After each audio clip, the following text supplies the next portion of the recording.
Welcome back to another episode of the Adventure Athletes podcast. In this week's episode, I sit down with Martin Rutherford, who is a phenomenal ultra runner. He has got so much experience and has been on so many different adventures. It was an absolute pleasure getting to sit down with Martin, and we talked through a ton of different things, including a really big section about mental health and depression. And I think it's one of the most important conversations I've ever had on this podcast. Phenomenal podcast. He's got such a great outlook on life, and we really delve into the depths of ultra running and mental health and how the two coincide. So yeah, this is definitely one that's worth sticking around and listening to.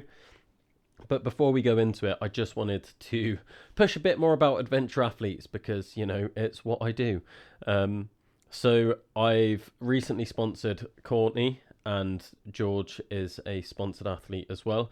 And they are both, between them, taking over the event side of Adventure Athletes. So that's not just the outdoor activity days, which we've been doing for a while now.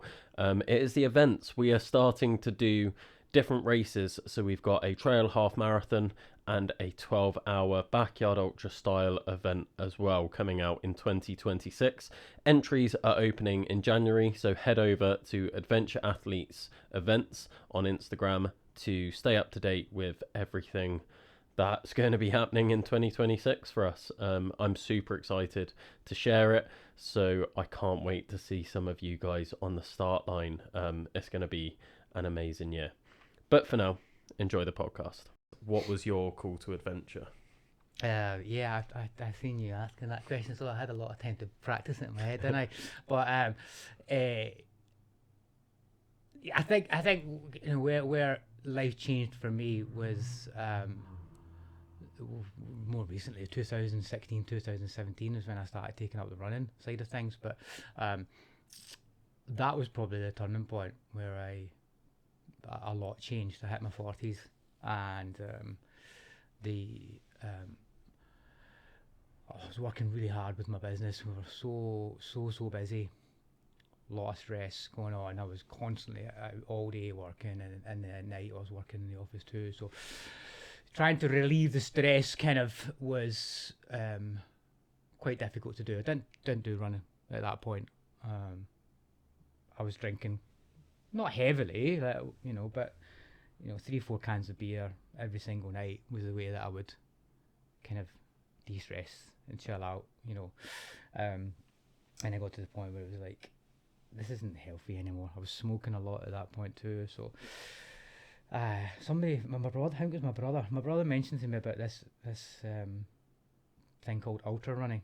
A guy in my island had done it, and he said that, I think it was a 50 miles that he did, and it completely ruined him, basically. And I was like, oh, that sounds interesting, getting completely ruined. I mean, in a different way, right? So I looked into it, and I decided to sign up for a 52 miler, giving myself 6 months to get into shape for it, really.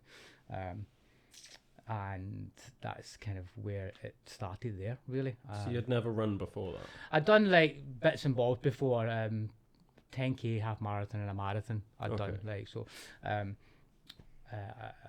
I did a marathon in 2008, just before my son was born. And again, training for that, just didn't really do much. I ran a little bit. I'm kind of one of those people. I'm not an impulsive person, but if I set my mind to something that I want to do, I'm going to do it. And it's not that I don't have to put a lot into or effort into doing it. I just know I can do it, right? I just know that I'm going to do it because I want to do it. And so the ultra thing, so 2008 I did the marathon, and then my son came along, got married, and my daughter came along. So I never ran from 2008 until about 2016. But I'm very active at work. Like, I strength train every single day at work, lifting materials, tool bags, up and down ladders and stuff like that. So I was always kind of relatively fit, although I drank and smoked, which was the downside of it.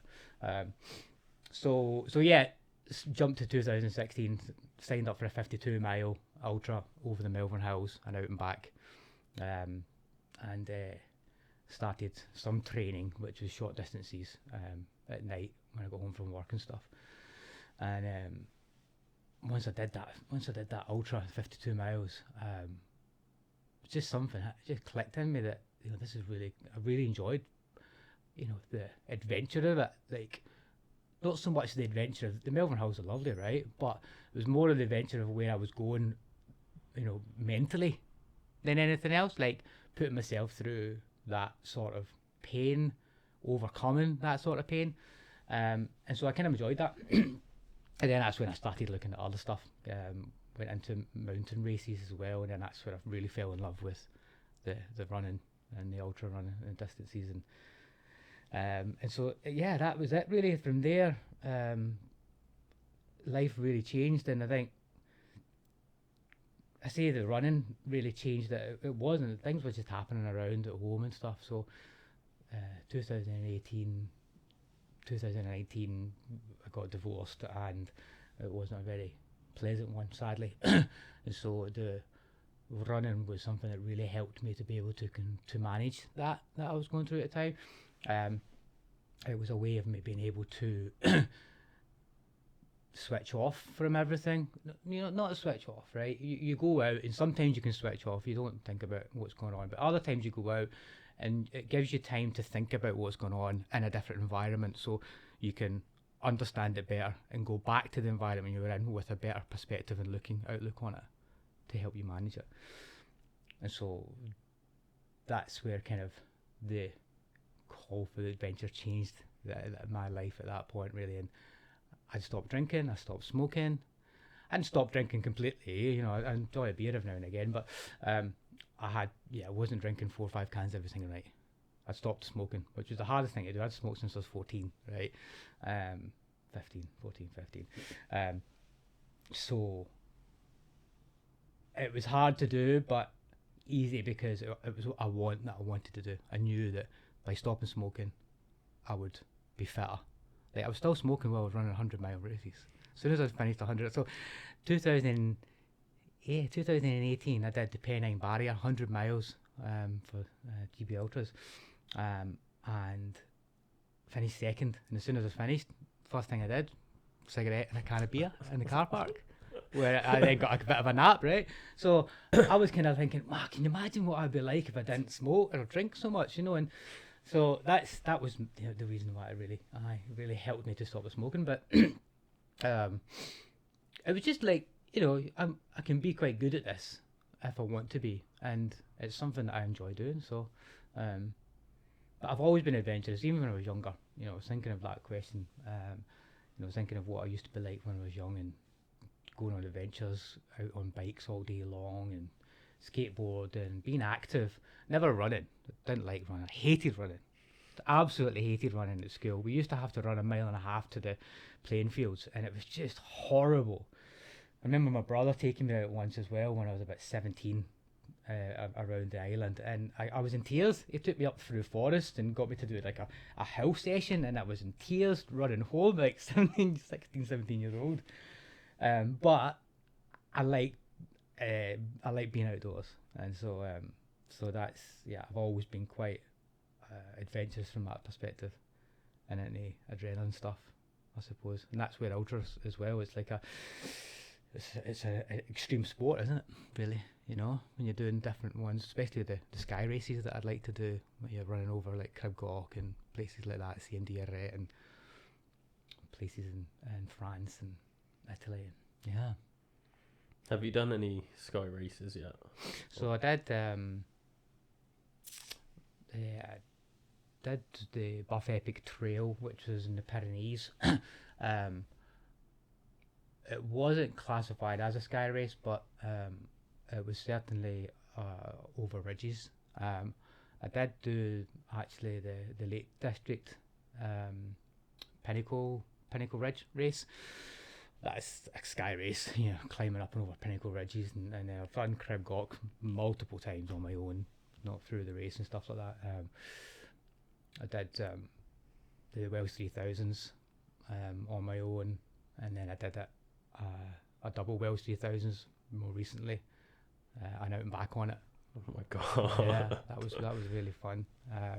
The first time I did the 3000s, I was again I said I did it on my own, so I I parked up at the Ogwen Valley car park, which is the halfway point, and cycled from there around to Penny Pass on my bike, parked the bike up, and then climbed up to Snowdon where you start, and then ran back using my van as a checkpoint, and then finishing at Falfras, and then ran back to my van, and then drove back round to get the bike. Such an adventure, it really was. I mean, it was tough going, but it was just amazing. So when I did the double this year, again, like I said, it was something that was in my mind that I want to do that, and I will do it regardless of what it takes. Fortunately, I had a friend who was in the area at the time, so he kind of helped to meet us at the Ogwen to give us some water and stuff. But I got very, very lucky with the weather. Amazing day, absolutely amazing day. Cribgoch was mobbed, and it was difficult because you come up to Cribgoch at the Bilch from I can't remember the name of it now. Basically, it's down from Penny Pass, Nant Peris, and you go up to the Bilch, and then you've got to go across as if you're going back to Penny Pass to hit Cribgoch Peak, and then come back across it again to go up to Snowdon, and then go back across it again to hit the peak. And then I thought at that point I've got to either come back to the Bulge and go down, but there's so many people on it, it took ages just to get that half a mile across it. So I decided to go across it and go down the North Ridge, and then come back down that way.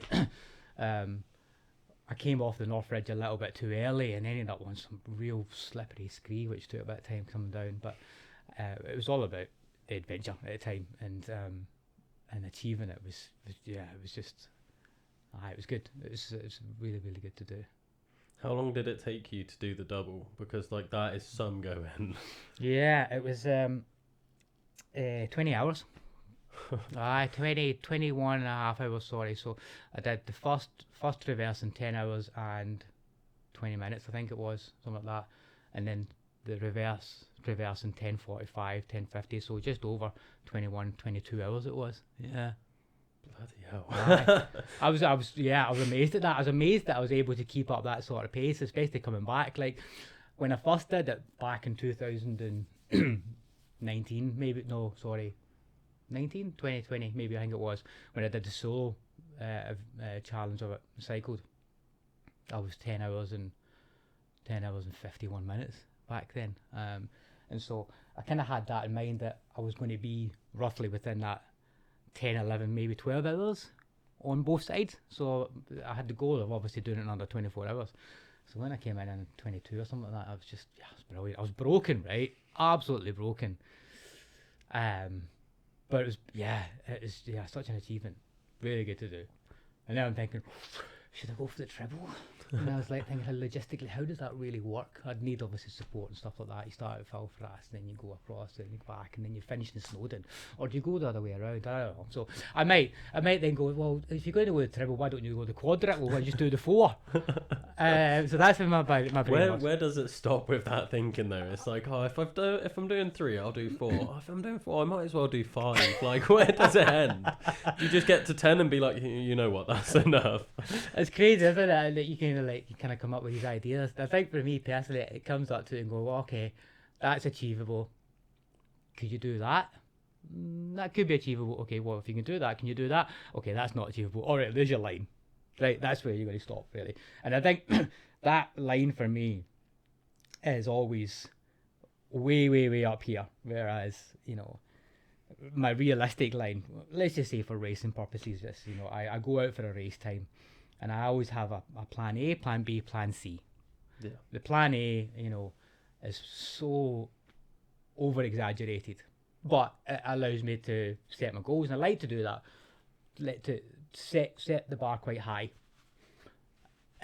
which sometimes people can say, well, that's not really good, because if you're going to hit under the bar, then you feel quite despondent about it. I don't. I have my plan A, plan B, and plan C, and so if I'm doing a big adventure, a big challenge, I'll set that out with the plan B in mind and go, well, if you can't hit it, you go for it. But if you're not going to hit it, then you've got your plan B. And you're happy with that. Are you happy with that? And I talk to myself internally and go, you will be happy with that, won't you? Oh, of course I'll be happy with that. And so I have that. I like to set, as I say, the challenge is quite high. So is it sort of like your A goal is like the most ambitious sort of thing you can think of? Your B goal is like, well, realistically, this is where I think I can hit. And then your C goal is that like well, if things go wrong, like this is my exactly. safe zone. Okay. That's exactly, yeah. So the C goal is basically you just having a good time. Yeah, Okay. that's where it comes down to. You're finishing it, you're having a good time. The C goal is the completion of whatever it may be. It's the challenge or the race, regardless of position or timing, basically. So your A goal is normally positioning and timing. Yeah, your B goal is normally just in a time, forget about the positioning, and then your C goal is just the distance, and that's where I kind of go with it. So I'll go out I don't go out hard at the beginning of any race or challenge, but I go out to my limits at the beginning of it, and I try and maintain that.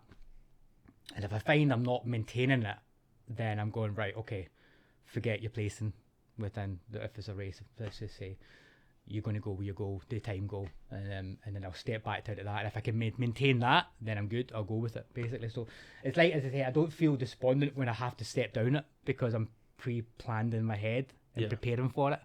I think that is the key thing with doing your challenges, your races, is to be able to adapt really quickly to your different surroundings, whether it's your goals or the weather or the race changing or the challenge changing, because as soon as it changes and you start to feel really crap about it, then you're not having fun anymore, and I think that's what it's all about. It's about having fun in it. Once the fun stops, it's time to stop. Really, it is, isn't it? Really, I think I've had a few races like that before, where like the one recently, the 200 mile round in Surrey Hills.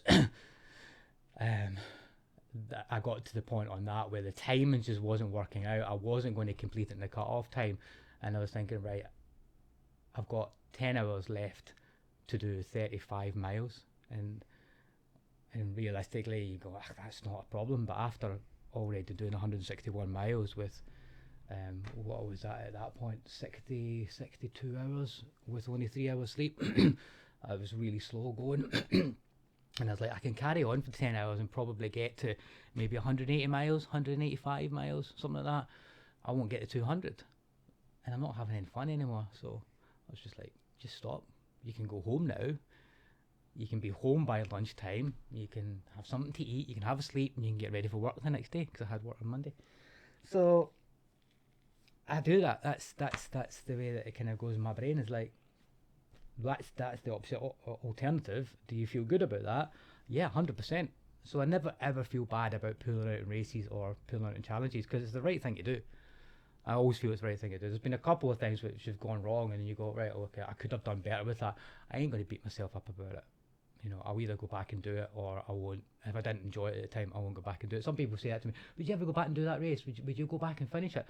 Nah, I wouldn't. I had a good time whilst I was doing it. Just wasn't appealing to me, really, to go back and do it again. Yeah. No, do you not find that? I mean, you if you don't succeed in what you want to do from a challenge point of view, but you have fun in doing it, would you go back to do it again? Or would you go, right, okay, I've tried that out, let's move on to something else? I've been thinking about this a bit, to be fair, because last year I tried breaking a world record flipping a tractor tyre for the most I could do in 24 hours. And I was 1 mile off the world record, and I had 9 hours left, right. But I tore my bicep. And in my head, like, especially like closer to when it happened, I was like, well, I'm going to come back and do it, because I got so close to having a world record. And like, I took a step back completely because I had to let my bicep heal, and I focused on my running. So like, this has been like my big running year, and I've really enjoyed running. Yeah. And everyone keeps being like, oh, you're going to go back to the tyre flip. And I'm just like, there's a part of me that wants to, because I'm like, I was so close to achieving this really cool thing. Yeah. But there's another part of me that's like, I'm really enjoying this other thing, and I don't want to do that to take away from this. Yeah. So I'm just, at the moment, I'm just like, I'm just going to stick to running a bit more. And yeah. I'm really enjoying it, and I'm doing well at it, and I'm getting better, and I'm enjoying that I'm getting better, and I don't think I'm near my limit with it yet. Yeah. And I'm like, if I get to that point where I'm not enjoying it anymore, then maybe I will go back. But yeah. And that's quite hard for me because it's the first time where I haven't really finished anything and not gone back for it. So like this is like quite a new realm for me to be in, and trying to figure out if I'm okay with that or not. Oh, I think I am, to be fair. It sounds like you are, the way you just explained it there. You know that it's always there, right? It's always there to go back to. And you say, what's the point in mucking up something good that you got right now to go back and try that, where you will achieve it, you will finish it, you will do the record, but at what cost to what you're enjoying doing right now? Yeah. You know, that's where I think, you weigh a lot of things up in life and you go, well, I enjoy other sports, I enjoy, swimming, I do enjoy cycling and stuff, I've considered doing an Ironman, but would I give up the running? Because that's the big thing you have to do, is give up on so much of your training from running and take up the other disciplines. Yeah. For the cycling and the swimming. And do I really enjoy cycling and swimming that much? No, I don't. I like doing them, but I don't enjoy them that much that I'm going to give up time on running that gives me more pleasure and more enjoyment to go and pursue that. Ironman, yeah, I'd love to have that box ticked, that wee medal, but I've got many years ahead of me. You can do these sort of things at any age, and that's something that I've been realising a lot more recently. I've got many years ahead of me to be able to do the things that I maybe want to do, and don't rush it. Don't rush. Just enjoy as it comes along and do these things as you feel fit. Right, I'm ready to do that now, and maybe take a back seat from that. And I think that always is helpful because you're committed. You're committing yourself, and it's the right time to do it. There's nothing worse than forcing yourself to do something that you don't want to do. You do the best that you can with it, but you know that you would do so much better at it if you weren't being forced and you're committing to do it. Yeah. And that's goes on in everything in life, whether it's doing the dishes or doing something at work where you're like, oh, I don't want to really do this, but I've got to do it. So you're forcing yourself to do it. But yeah, I think it's there's plenty of time to do many things, isn't there? Yeah. And it sounds like you've done a hell of a lot of things already. What out of everything you've done has been the best experience so far? There has been so many. I've been very fortunate, that I've managed to pursue quite a lot of challenges, personal challenges, and to take part in many good races and stuff. I suppose there's two answers to that. There's two different answers. There's an event and a race perspective of what would have been the best event race that I did, and then there's a best challenge that I've done, personal challenge, I suppose, really. I took part in the Transvolcania race, which is a ultra down in the island of La Palma in Spain, and it's a volcanic island, and I went down there on my own. I think I took about 5 days or something like that, 6 days as a trip, and took part in the race. And the race was just absolutely amazing. The scenery was amazing, the landscape, the terrain that you're going over, it was brilliant.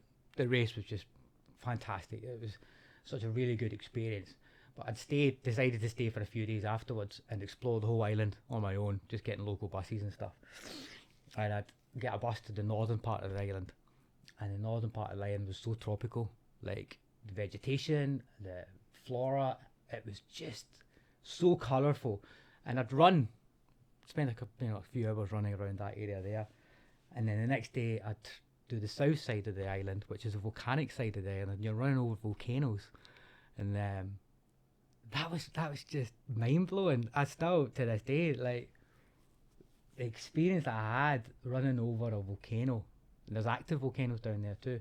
They're obviously not running over the top of the active ones, but you're skirting around some of them, running on black ash. And one of the volcanoes was called Martin as well, Volcan Martin. So that was quite an experience. The pine trees down there, the pine cones, massive, like fucking that size. I remember bringing some home with me, like the pine cones and some volcanic rock as well. And probably shouldn't have done that, but I did do that. And so I think that was that was definitely one of the best experiences that I've had.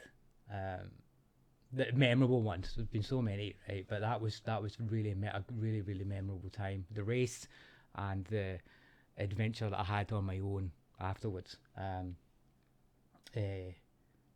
The location was that's what always attracts me to challenges and races is the location, and you know, there's so many places in the world, obviously at cost, but that I'd like to go and visit. I think the personal challenge that I did, I suppose, would have been the fundraising challenge that I did the year before last. God, the years have flown by so much. Basically raising money for Young Minds UK, and so I the challenge was to run the 3 national peaks and everything in between them. So I'd start at the base of Snowdon, climb Snowdon, and then run on foot from Snowdon up to the Lake District, run up Scaffold Pike. Okay, let's just say walk up Scaffold Pike, and then from the Scaffold Pike I'd run up to Scotland and do Ben Nevis basically. And that was a self-organised support, not self-supported, I'd self-organised it and got a load of really good friends to help out with that.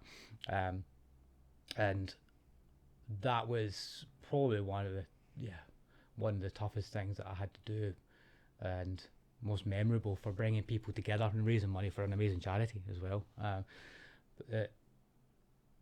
It was more memorable because the first time when I started to do it, I wasn't feeling too great, and I got halfway to Carlisle, so I did Snowdon and Scaffold Pike, and I got to Carlisle and I was just really feeling terrible. My throat was so sore I couldn't swallow food or drink any water.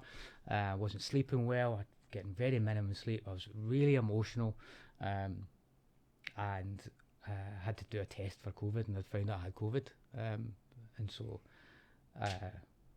my friends and stuff had advised that you can't carry on. I'd seen a doctor by that point, and they gave me some antibiotics because that was before they knew it was COVID. They just thought it was a throat infection.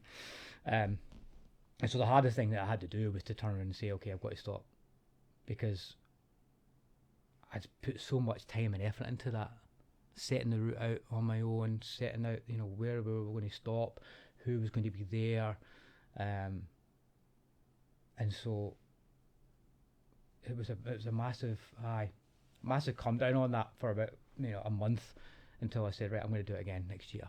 And so I went out next year and did it next year. That was 10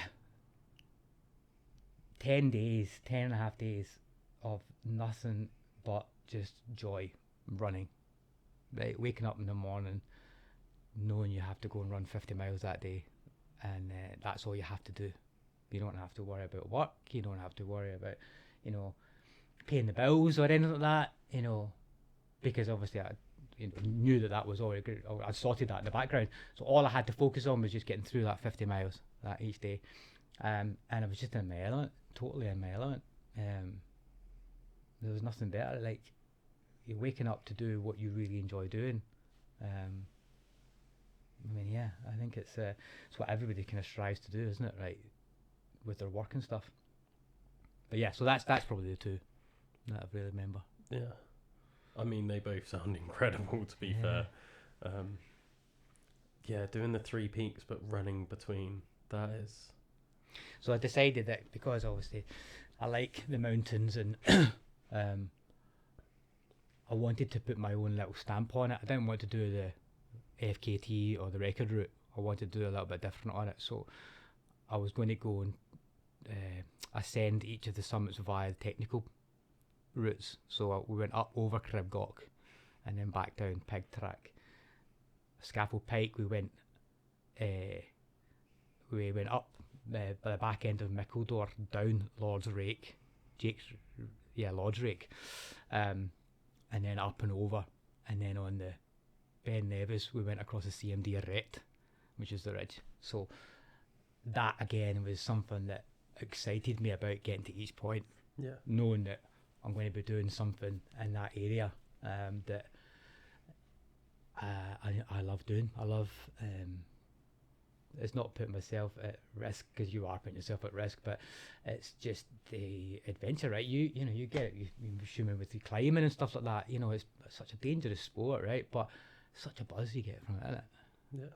Knowing that you're in that much control that you can be safe doing it as well. Yeah. Like, just, having that level of control over your body is just, it's something most people don't have these days, right? Like, Yeah.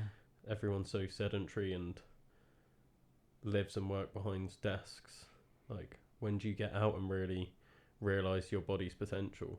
Like, it's not often. It's like, pushing yourself outside your comfort zone, right? I mean, so many people don't go anywhere near that edges of their comfort zone, and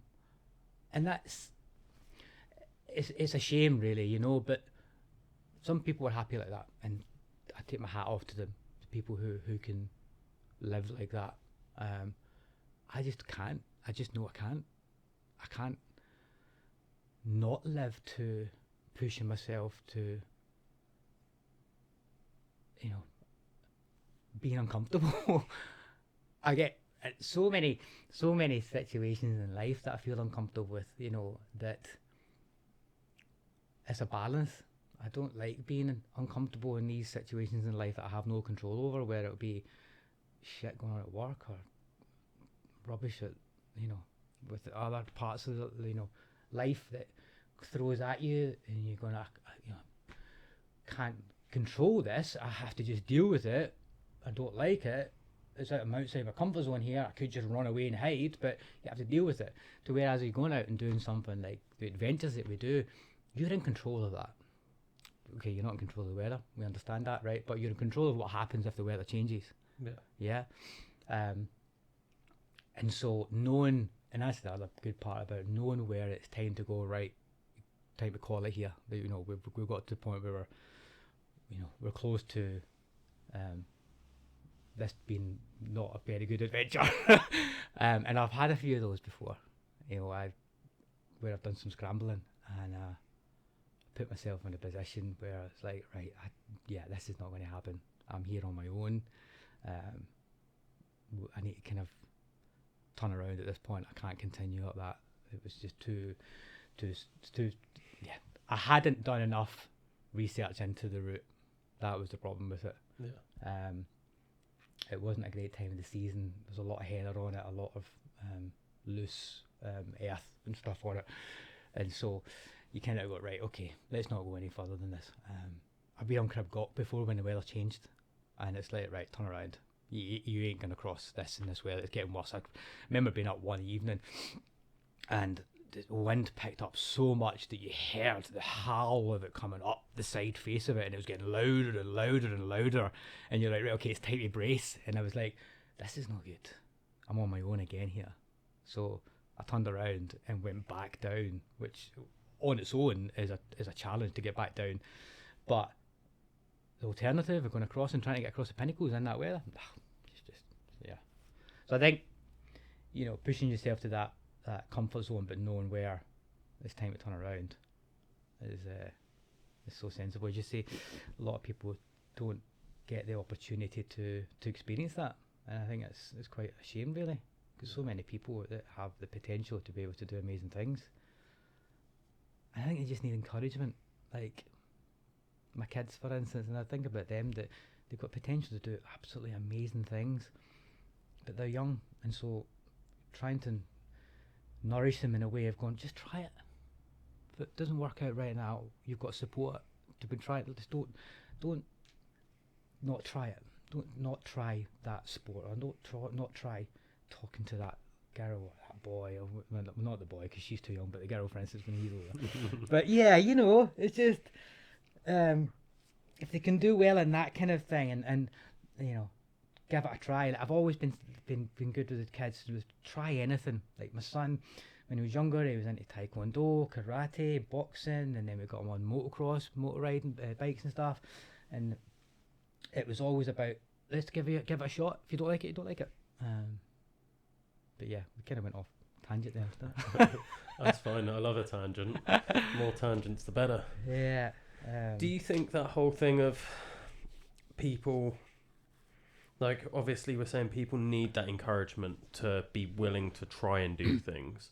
Do you think that's something like societal then that's put pressure on people not trying things and going down that safe route? Yeah, I suppose it is, isn't it? I don't know. I mean, what do you think? I mean, it's quite a tricky question, I think, to be honest with you. Just trying to like figure out. I mean, this is all this podcast really is for me. Is there's people out there like you doing these amazing things, things that most people can't even comprehend. And when I started this podcast, I was like, right, what makes them so unique and special? And then from doing the podcast, I was like, they're not. They're just people. Yeah. And I was like, that's kind of like the thing that I think makes this podcast special is I focus on the human aspect. I focus on like, you are just a person like everyone else. Yeah. But there's got to be something that first off makes you want to do it in the first place. Like there's always some reason why certain people are attracted to these sorts of challenges and pushing themselves like that. But then I also then think on the flip side is rather than what attracts people to that, because I think a lot more people are attracted to it than actually turn up and do it, what stops people from doing it? And it's something that I can't figure out, and I'm like, there's got to be something, because otherwise everyone would be doing these things. Yeah, no, yeah. When you explain it like that, I think personally, I would put it down to, or feel that it is due to the way that people are wired. Everyone's wired differently, and their upbringing, and as you said before, maybe society is. If they're in an environment that is encouraging to everything around them to do something, then they're more inclined to go and having a go at it. If they're in an environment that isn't encouraging, like, oh, that's not really safe to do that. Oh, don't go over that bump on your bike. Oh, don't go down that on your scooter. Yeah, I'm talking about as they grow up and even into, you say, adulthood. You're in an environment and they're surrounded by people that are scared of trying something. You're going to be inclined to be scared to do it as well, because you're constantly being fed that as a negative. So I think surrounding yourself with people who are doing amazing challenges or have aspirations to do amazing things rubs off on you. Yeah. I think that's it. And I think going back what I said, being wired differently, I think that's got so much to do with how you operate in life and how you can achieve great things. It's having the confidence, for one, as you say, of being able to say, I can do that, I can give that a go, and if it doesn't work out, it doesn't work out, but I've given it a go. I think definitely being surrounded by positive attitude and people who are in that same frame of mind massively rubs off. Yeah. If it's the opposite side of things, then yeah, I think that's what kind of stops people from trying something. I think, social media has massive contributions to that over the years. We are engrossed now with world records happening every single week, challenges being conquered every single week, and that's an amazing thing, right? You just have to flick on Instagram to see people breaking world records every week, and or onto the news, marathon records, the timings getting smashed and stuff, and so that's so inspiring to everybody. If they can do it, I can do it. And you kind of go, well, what makes them different from the other person? Why are they saying, well, if they can do it, I can do it? And why is the other person saying, oh, I'd never be able to do that? That's the difference.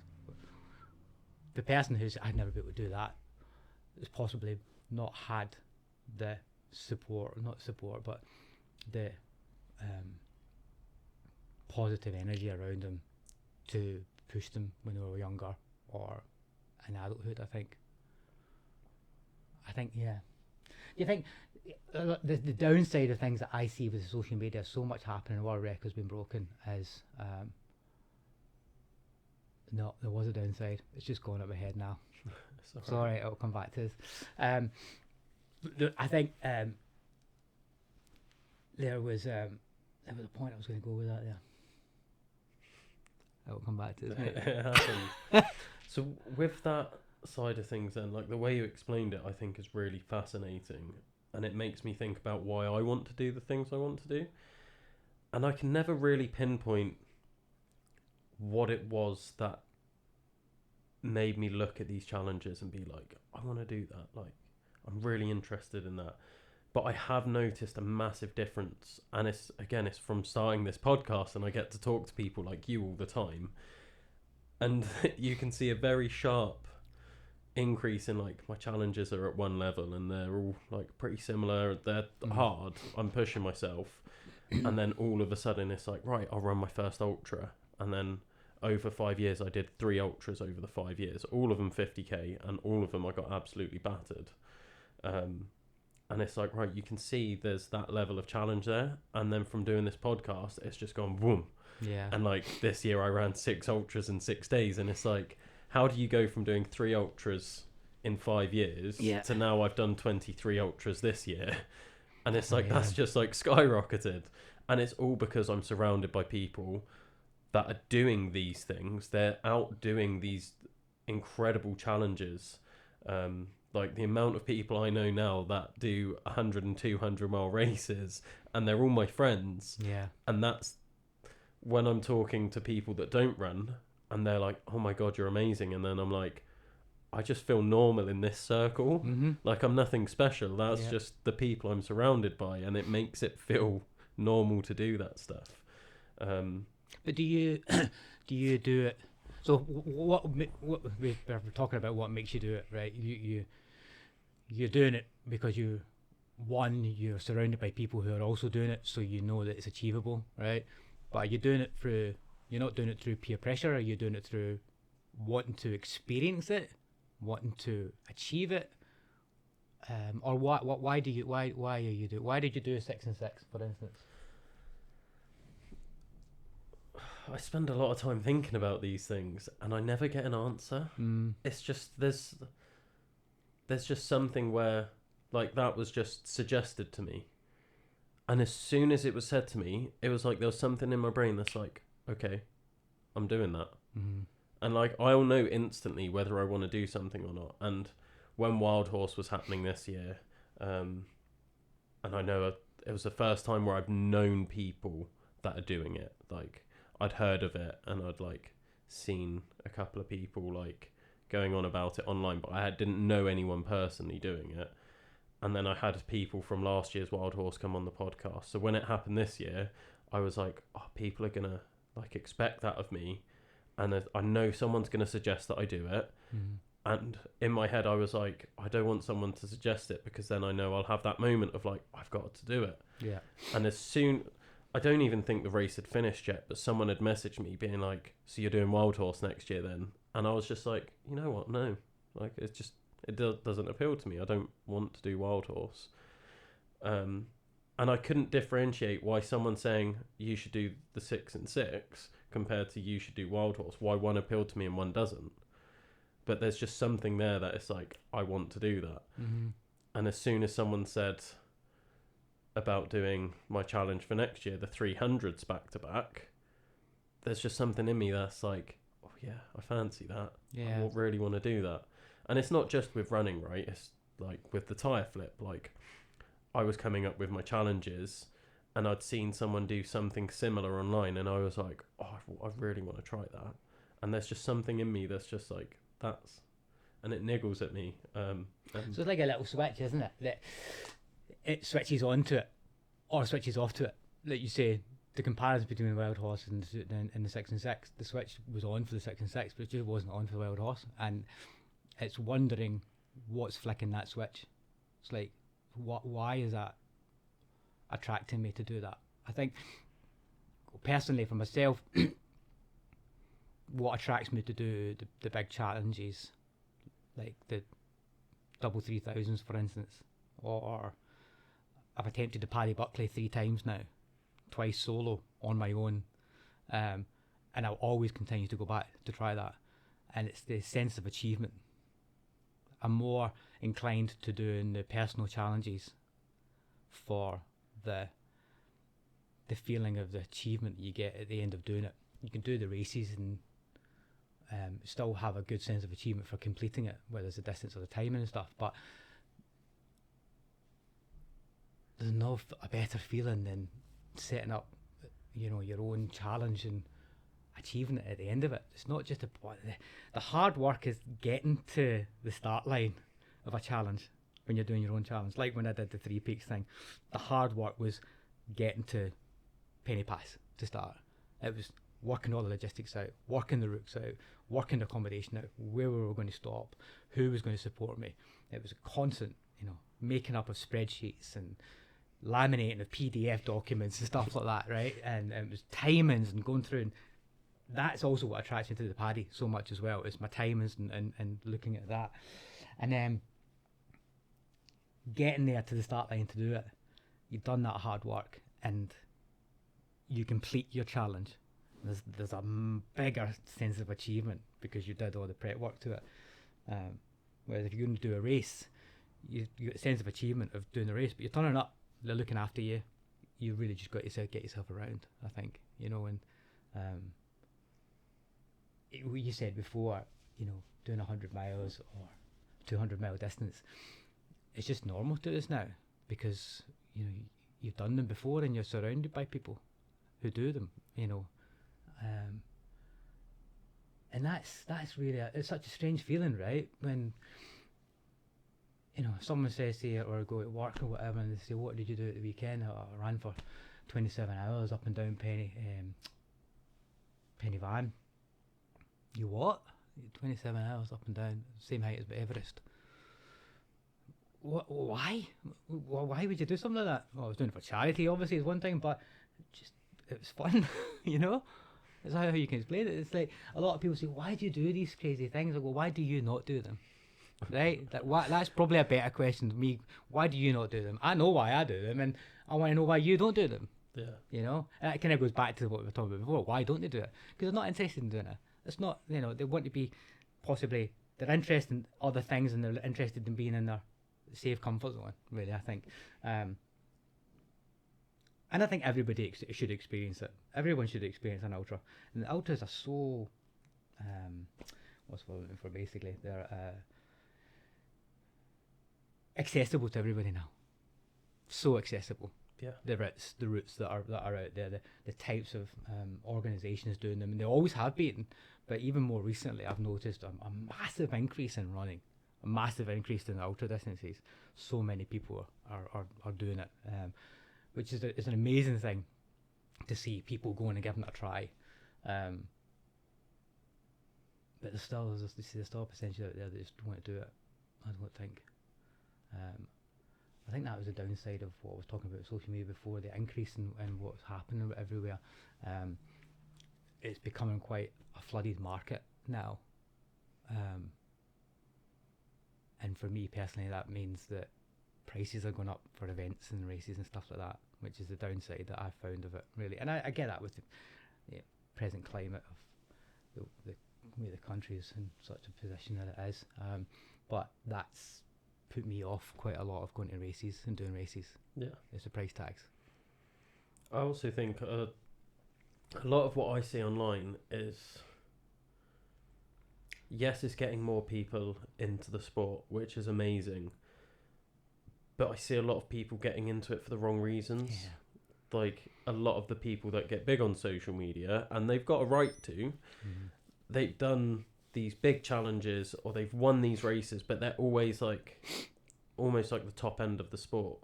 And then people are getting into it because they're thinking along the same lines of, I'm going to win because that's going to get me more followers and that's going to get me more recognition and sponsorships and everything.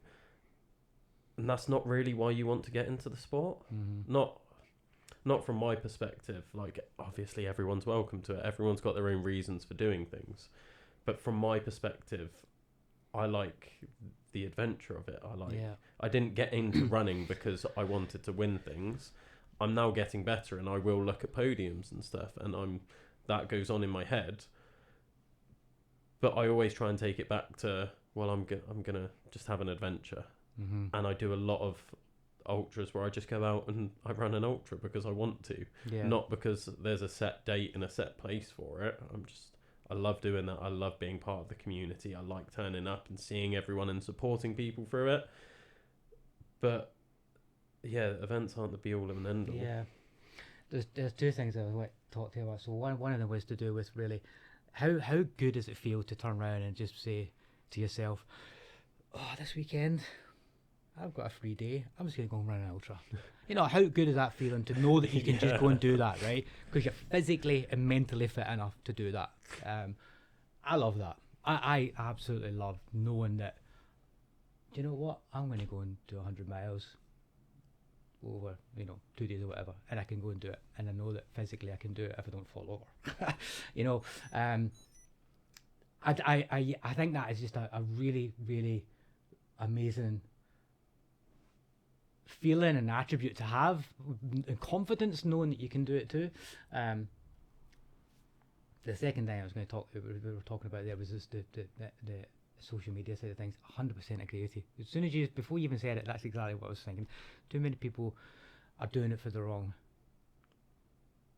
not the wrong reasons. They're doing it for different reasons to themselves. I think it's, you say, there's a lot of people doing it because they want to be influencers. Yeah.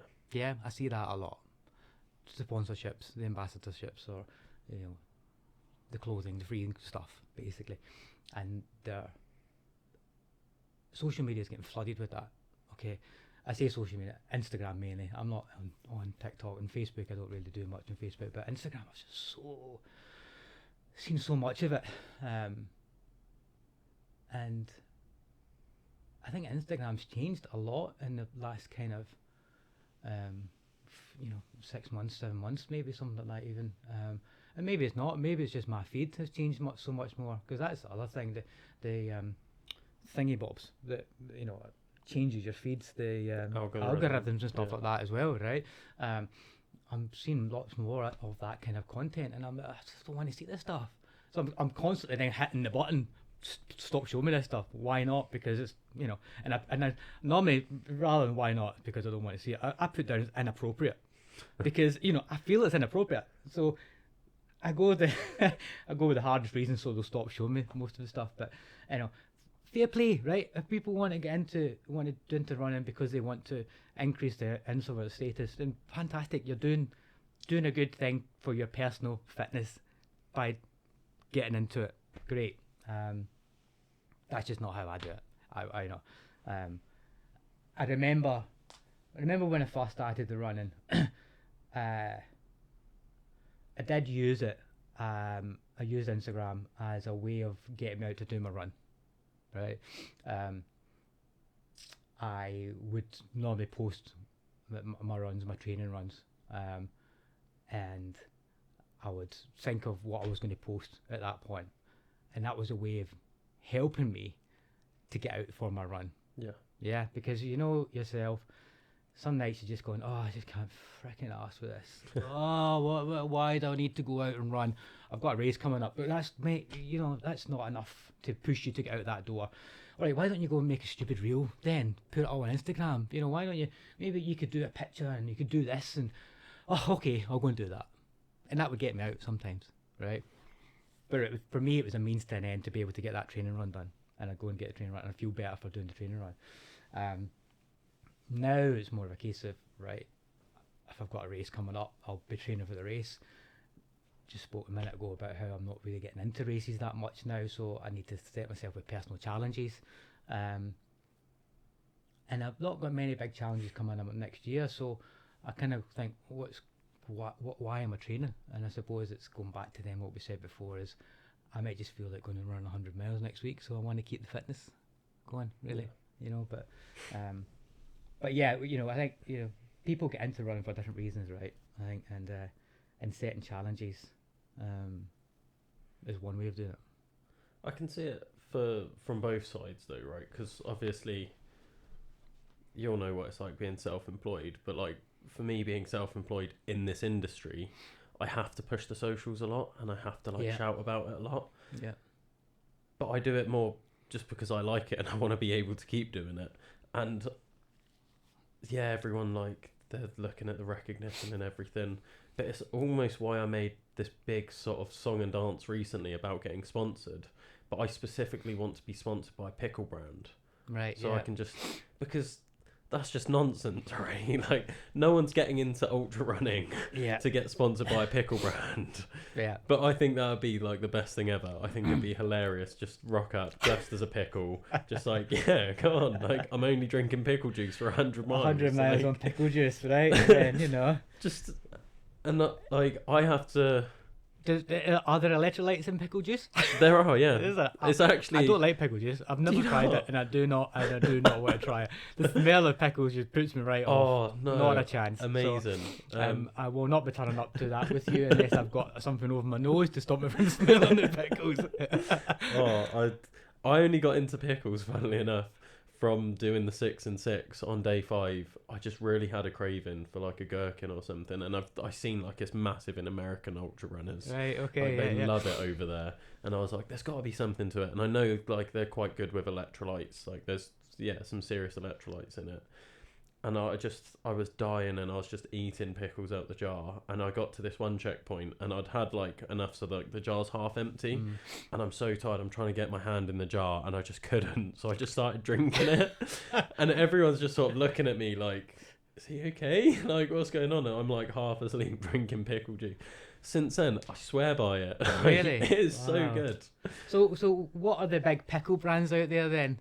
So you can listen and you can get on there. So I've actually been in contact with one called Grillo's Pickles. Okay. And they're they're specifically in America, so they're not in the UK at all.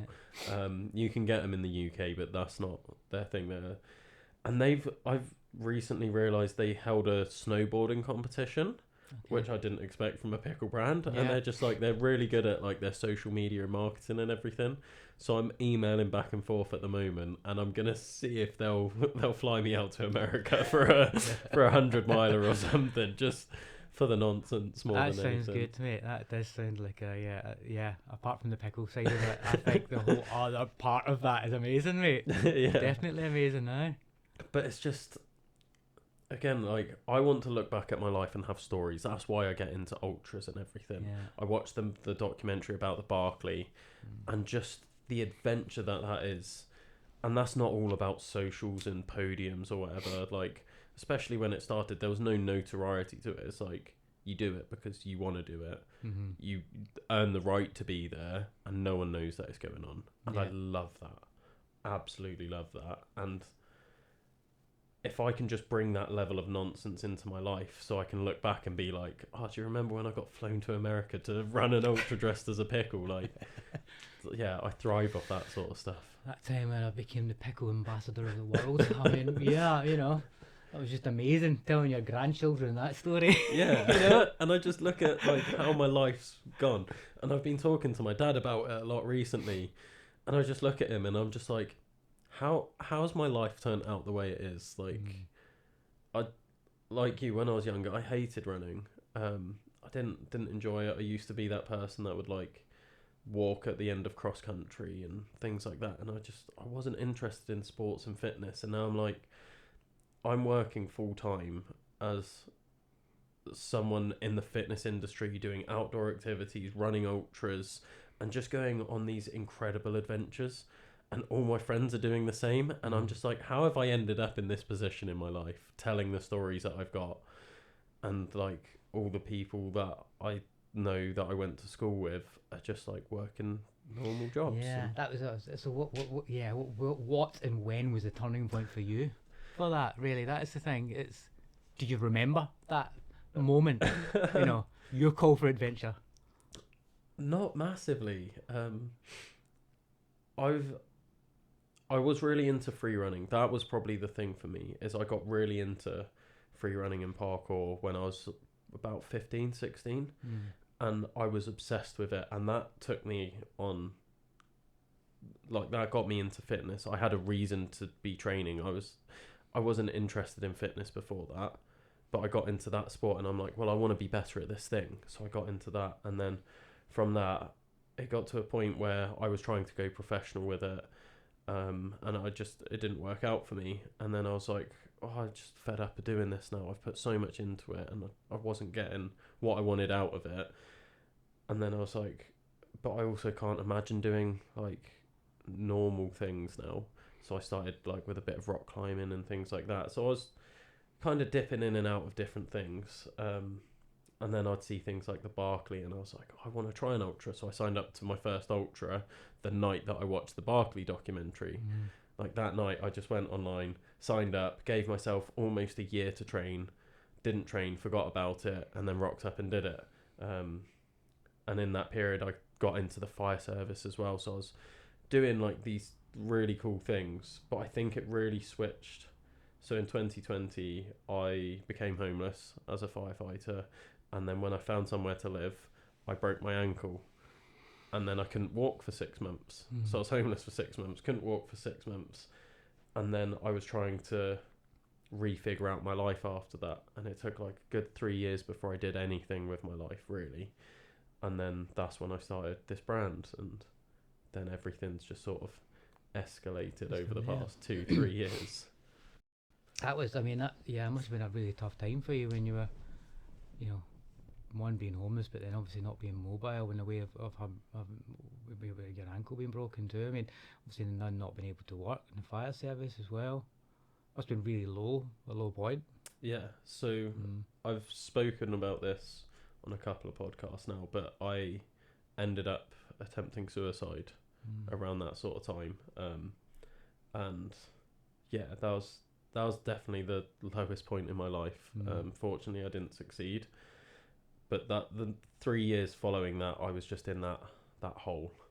And yeah, reading about Hercules and Stoicism, and Hercules and his 12 labours, that's what sort of got me out of it, because I was like, I looked into the philosophy of it, and I was just like, I need to change my life. Whatever I'm doing right now just isn't working for me. I just can't keep living like this. So I set myself these 12 challenges.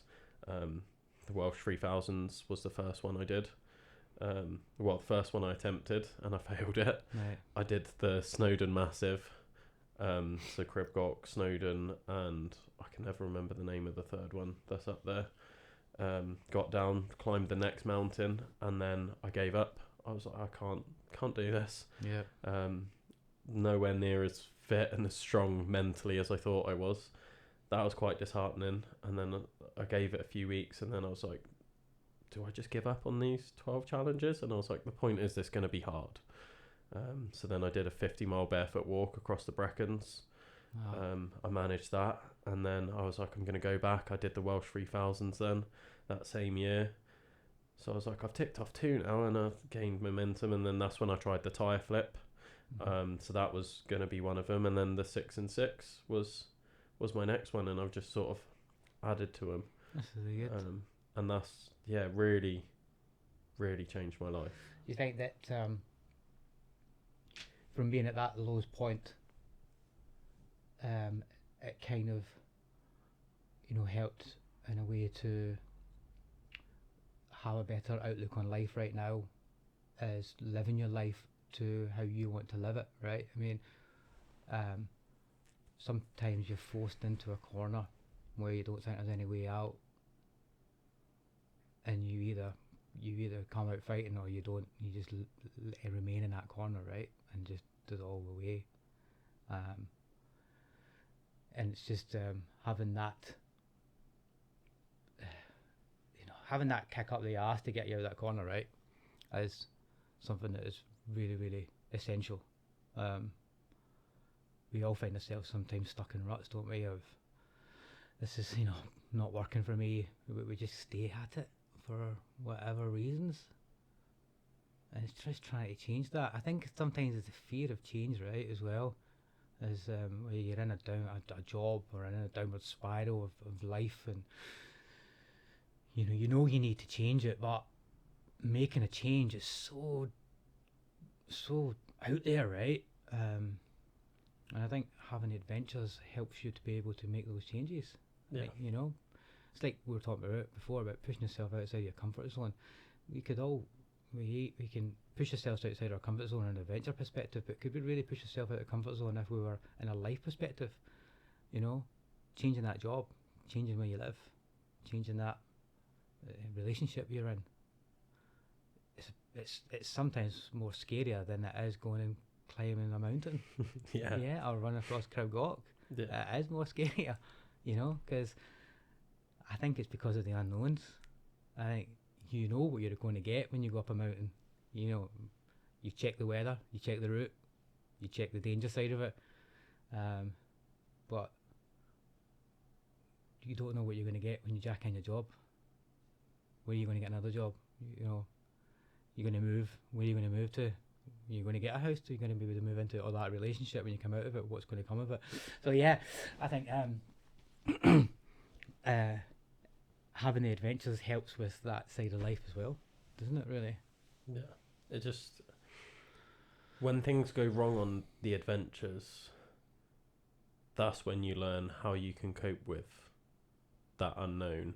Mm-hmm. And the more you practice that in a sort of controlled environment of, well, this is my adventure, and if the weather changes, like, I know I've got this preparation, or I might change in a way that I'm not prepared for, but this is how I've dealt with it.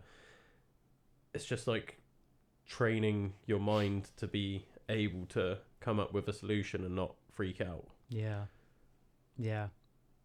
exactly. Yeah, and applying that to your daily life when you get a curveball thrown at you, where it's a phone call you're not expecting, or a situation happening at work you're not expecting, it allows you to be able to change the outlook quite quickly on it and go, right, okay, this is really shit right now, and not lose your shit over it. Yeah. The worst thing you can do is to lose your shit over it and catastrophize over it. Through experience, if you do that in the mountains, you're done for. You're so done for. If you lose it in a situation in the mountains, yeah, it's only going to get worse. You need to control that. You're not controlling the environment, you're controlling the feeling inside yourself, and you can take that and then put it into your daily life. Yeah. So you don't lose your shit in daily life. Yeah. Bringing it back to, like we were saying earlier, like I said about, it's nice being able to be in control of your body. And I was thinking purely from a physical point of view, but yeah, bringing it to the mental side, like that's a massive part of what we do and why we do it, right? Totally, yeah. It's not just about being in control of your body scrambling across Cribgawk when the weather changes. It's about being in control of your mind and being like, okay, take a moment, read the situation. Do I go back? Am I safe to keep going? How's best to do it? How am I going to do it safely? How can I deal with this situation? That's a really good point. Yeah, I think that's one of the main reasons that I run as much as I do, because that it helps me to be able to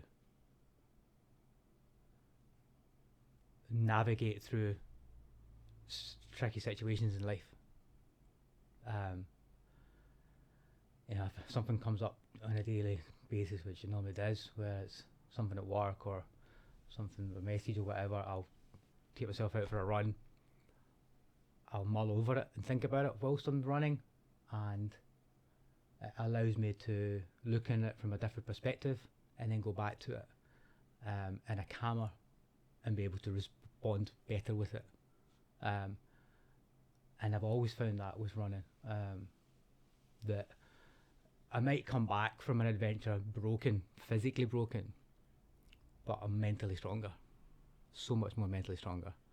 I've just overcome something that is, maybe not many people can overcome, but I've overcome it. Like some races I've done before, like 100 milers. So I did the UTS 100 miler. And that was, it broke us, totally broke us. But it was an amazing event. But I found myself getting to the lowest point during that race. Only once, thankfully. There's been other races like I've got low many times, and it's that point and during the race or the challenge where you're broken, not mentally, not physically, but mentally.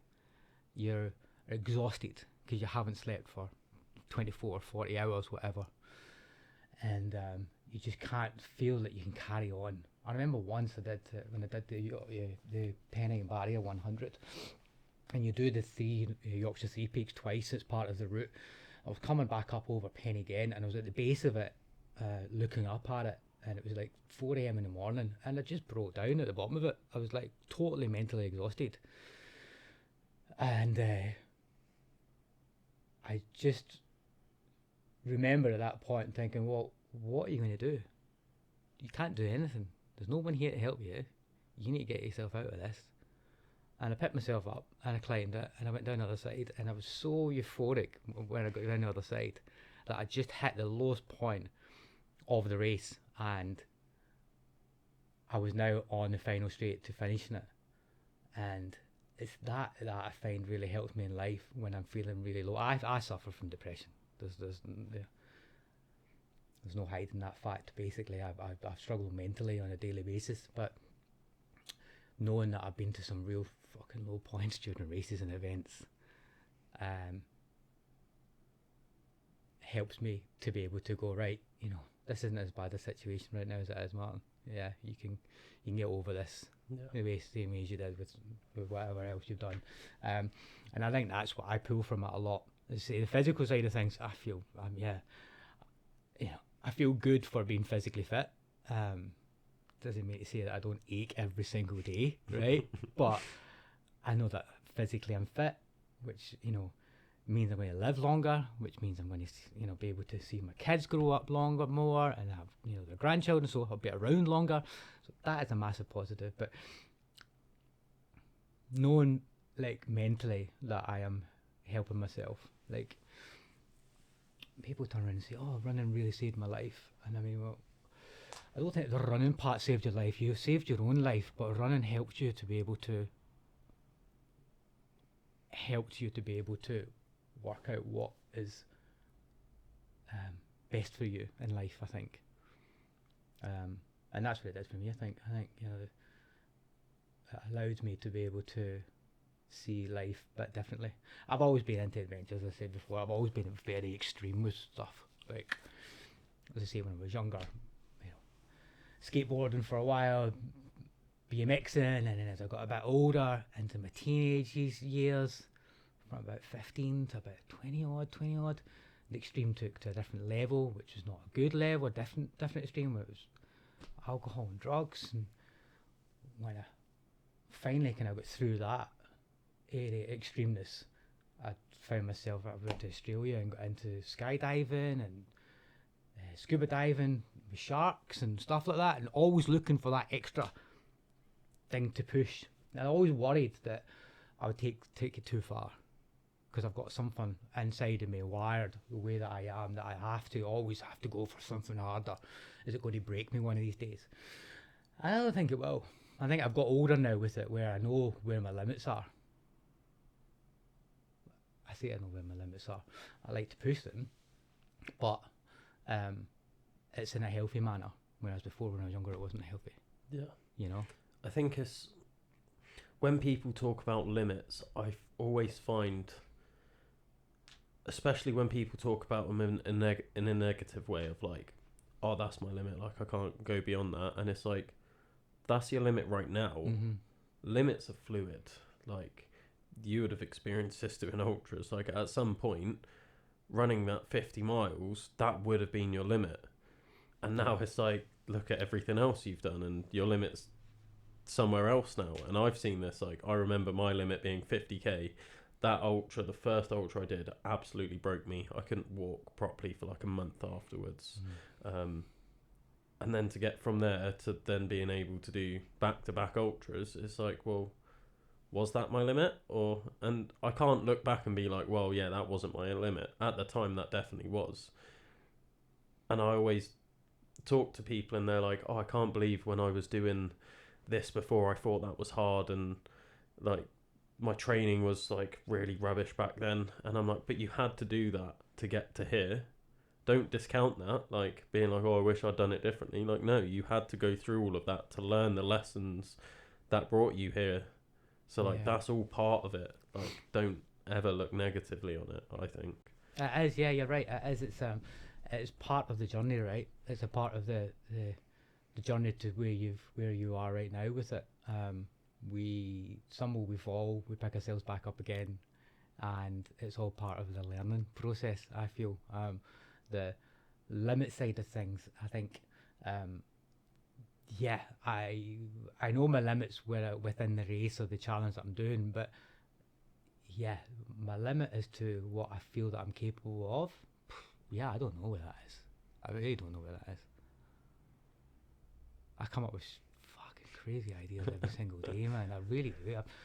I came up with one more recently as well, which is mapped out on my Stunto app, and it's basically uh, the national parks of the UK, all national parks of the UK, 15 of them, I think it is, 15 of them, basically traversing them all by means of foot. But then I thought, well, one of them's actually 215 miles between one national park to the next national park, so I might have to put the bike in for that one.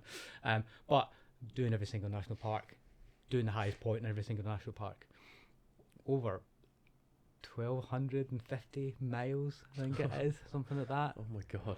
And that's just been let's say where I think that's achievable, right? And that's where I'm thinking, where is the limit? Where do you think, what do you is there anything that you turn around and go, oh, nah, that's way outside of my limit. There's no way I would do that. Like, do you? Is there anything that you can think that is not achievable? When you're thinking from an adventure point of view. There definitely used to be. I think for me this year has been very eye-opening to what's achievable. Like I set out with the 6 and 6 in mind, and I was like, I've done 3 ultras in my life, I'll do 6 in 6 days. Ambitious. At no point did I think I'd hit 23 ultras in this year. I've just kept it up and kept going. And then I was using other ones as training runs, which again, that blows my mind that I'm using an ultra as a training run. Yeah. But like before that, I thought the 6 and 6 was my limit. I was like, I don't think I'm going to finish this, which is one of the things that attracted me to it, was the fact that I couldn't see how it was possible. I would look at it. I'd just finished, so I'd done the Rhythm before. That was the only Pegasus Ultra I'd done. And I'd pretty much just finished it. And I was like, that was one of the hardest things I've ever done. And then someone suggested the 6 to me, and I was like, how am I going to do 6 of them? I was like, I can barely walk. I'm trying to figure out, like, how do I get from where I'm at to being able to do that? And I was like, I don't think it's possible, but I want to try. So then I started training, and then once I finished it, I was like, well, what else is there? It's that sort of light bulb moment of like, most things are achievable if it's what you want to do. Exactly. There's a way to do it. It might take a while, and it will take a lot of work. But yeah, it's that thing of where is that limit then? And now I've signed up to do the 300s, and I'm like, I can't see how I'm going to do that yet. But I'm in a different place where now I know that I'm going to make it happen somehow. Whereas last year, looking for this, I was like, I'm going to try, but I can't see it happening. Whereas now I'm like, I'm going to try. I don't see it, but I'm going to make it happen. And then I think, well, where do I go from there? What's after that? Yeah. Where's the line? And that's sort of been the thing where I used to look at the Barclay, and I used to look at that and be like, how is that even possible? There's no way I'd ever be able to do that.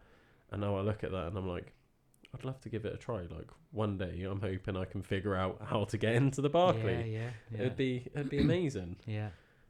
There is that there's that shift in the way you're thinking about it as it's not straight away to that's achievable. It's let's give it a try. You know, whereas before it wouldn't even be give it a try. It would just be you couldn't do that. I couldn't even give it a try. You give it a try, and then you go, oh, it could be achievable. So there's that stepping stone part. I think I have always lived by the motto of you can achieve anything you put your mind to, and if you want something bad enough, you can have it. You can get it, right? And I always tell my children that, you know, you can become anyone you want to be in life, you know, where it comes to whatever work you want to do, or you want to be a millionaire, you could be a millionaire. But you need want it bad enough, and you need to apply yourself 110%. And I think that comes in life with our adventures as well. You've got to want it bad enough. And I just don't think, I think everything's achievable. So long as you are committed to it, really. Yeah. You know, but we go, I suppose it's where people's, as you say, comfort zones and boundaries are a little bit more different from ours, where we have that thought in mind, or that process where we know we can do hard things. So, you know, the sky is the limit. If you can push yourself to do it, you can do it. Yeah. I do think, like you said, you've got depression and everything, and I've had that struggle with my mental health and everything as well, and I still struggle. But I think that almost helps us with this mindset, because we're now using the adventures to help us. Like, we're doing hard things to make ourselves realise we can get through hard things. So when hard things happen to us in life, which happen, we know we're in a better place to deal with it. But I think we needed that hard thing to happen first to make us realise that we can choose to do hard things. So when we're out doing an ultra and we're having these moments where we're having breakdowns at the bottom of mountains and looking up and being like, what the fuck have I got myself into? Yeah. We know, like, I've been in situations where I've wanted to give up, and I've just thought, at one point I wanted to end my life, and that was the hardest moment in my life. And this doesn't compare to how I felt in that moment. So fucking get through it. Yeah. And then you get through it, but I think that's helped us in a way. Yeah. It's obviously not something I'm advocating as people to get depression so they can do these amazing things. Yeah, I don't think you should go to your GP and ask for it. To be quite honest with you, can I be prescribed with a load of depression, please, so I can run ultras? Don't think it's a good thing. But no, you're right. I think I've seen some stuff before on social media and interviews and stuff where they've talked openly about the people who are into ultra distances and big challenges have all had trauma within their life, basically, and suffered from some sort of traumatic stress or depression, or and it's a way of them being able to deal with it.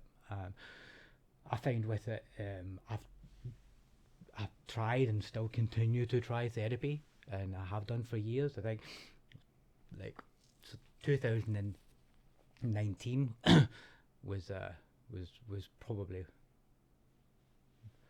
I'd always really suffered mentally when I was, you know, for years, but 2019 was the hardest part, where I was going through a very messy divorce at the time, and having to leave the family home, finding myself homeless, or trying to, well, I wasn't obviously homeless, I had to find a new home to find, but I also lost, you know, 2 people very close to me with cancer in the same time, and then I had a situation where I had to get the police involved for someone who was making slander allegations and defamation of my name against us. So those 6 months, I was just like real tough, real low, and I'd thankfully obviously found running before, so I was able to just put myself into that as opposed to going to alcohol. Luckily, I'd been through the whole drug situation, so I knew that it was no good for me anymore. But I feel, as I say, then kind of like trying the alternatives where, you know, therapy over the years, it just doesn't work with me. Doesn't work in a long term way. I'm not saying running ultras is going to work in a long term way, but I find it as a more helpful coping mechanism than some of what shit therapists have told me to do. And I think that's because of obviously the way that I'm wired. I can't do some of the stuff that CBT. I can't focus on it. I can't sit still. So the type of therapy that I need to have is real, probably hard, deep psychological therapy, which breaks you. Like, I feel exhausted after coming out of some sessions. And that's sometimes what they say is that, how, you're supposed to feel, you're supposed to feel exhausted and really, hard or upset, but I never feel like that after going for a run. So I don't know where I was going with that, to be quite honest with you, but I think we were saying about the not prescribing depression. I think prescribing drugs or therapy is also not for everyone, right? Yeah. Doesn't work for everyone. Not everyone's wired the same. We're all different in our own ways, basically, and so it might help with some people, but others, and I just know myself, it just doesn't. I keep going back to it every now and again, and try different therapists just to try and see if I can find something that kind of connects with this, but it just doesn't. So, yeah. Yeah, I just, I'll continue to do the adventures and the running until, I don't know. Do you see yourself, do you ever think, will I ever stop thinking this way? I want to do these adventures? Do you look that far ahead in life? I do. Because I always wonder, like, not in a negative way, but I wonder, when is it going to end? Mm. Like, I've been looking back over my year a lot. It's that time of year where you're sort of reflecting a lot over what you've done this past year, and especially me, this being the year that I've really doubled down on the brand and everything. And I'm looking back, and I'm like, it almost seems too good to be true that I get to do this. And I'm just like, when's it going to end? At what point am I going to have to be like, you know what, I can't do this anymore, whether that's physically or with the business, just being like, how long can I get away with this for? Mm-hmm. And I just can't ever see me wanting to stop in one way or another. Like, I'm always going to find something. And I think it's good that I'm getting to know more people, especially people that are older than me, that have been doing this for years and they're still going. And I'm like, okay, like, I know that I've got at least that long in me, and maybe more, because they're still going strong. And I haven't got to the point where I found people that are like, you know what, like, I'm done. Like, I haven't come across many people like that yet. So I'm just like, okay, like, I can keep this up. You do see, like, in the community that we're in when it's running and the races and stuff, so many older people, like within the 50s and 60s, out still doing the distances that we're doing, and loving life, absolutely loving it. They're doing it for different reasons than what we are right now.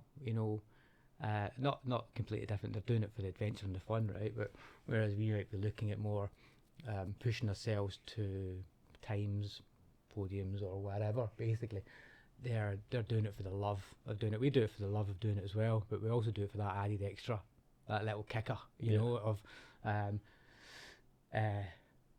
Whereas I think you get to a certain age and you go, right, I can't do it for that extra anymore. If I try and do it for that kicker, I'm going to get kicked. My butt is getting truly kicked if I try and keep up with these fast ones at the front. And I think, I was thinking about that earlier myself. Like, will I be one of those when I get to 60, 70, still doing it? I don't know. I don't think I will. I don't think I will. I think we spoke briefly before we came on here about you know, my semi-retirement goal, moving to Wales, North Wales, anywhere within the Wales area, but close to the mountains, and setting up my little mountain leading business, taking people out, and if they don't come out, I'll take the dogs out, doing the dog walking thing, and that is, I think you have to have something. I've something in the future to look at. I think going back to 2019, that was one of the biggest issues that I had, was it all fell apart.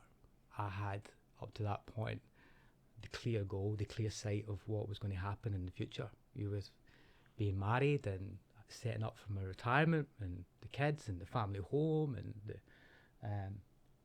it was all there, Semi-retiring, business would continue to run with other employees and stuff, and it just all crashed.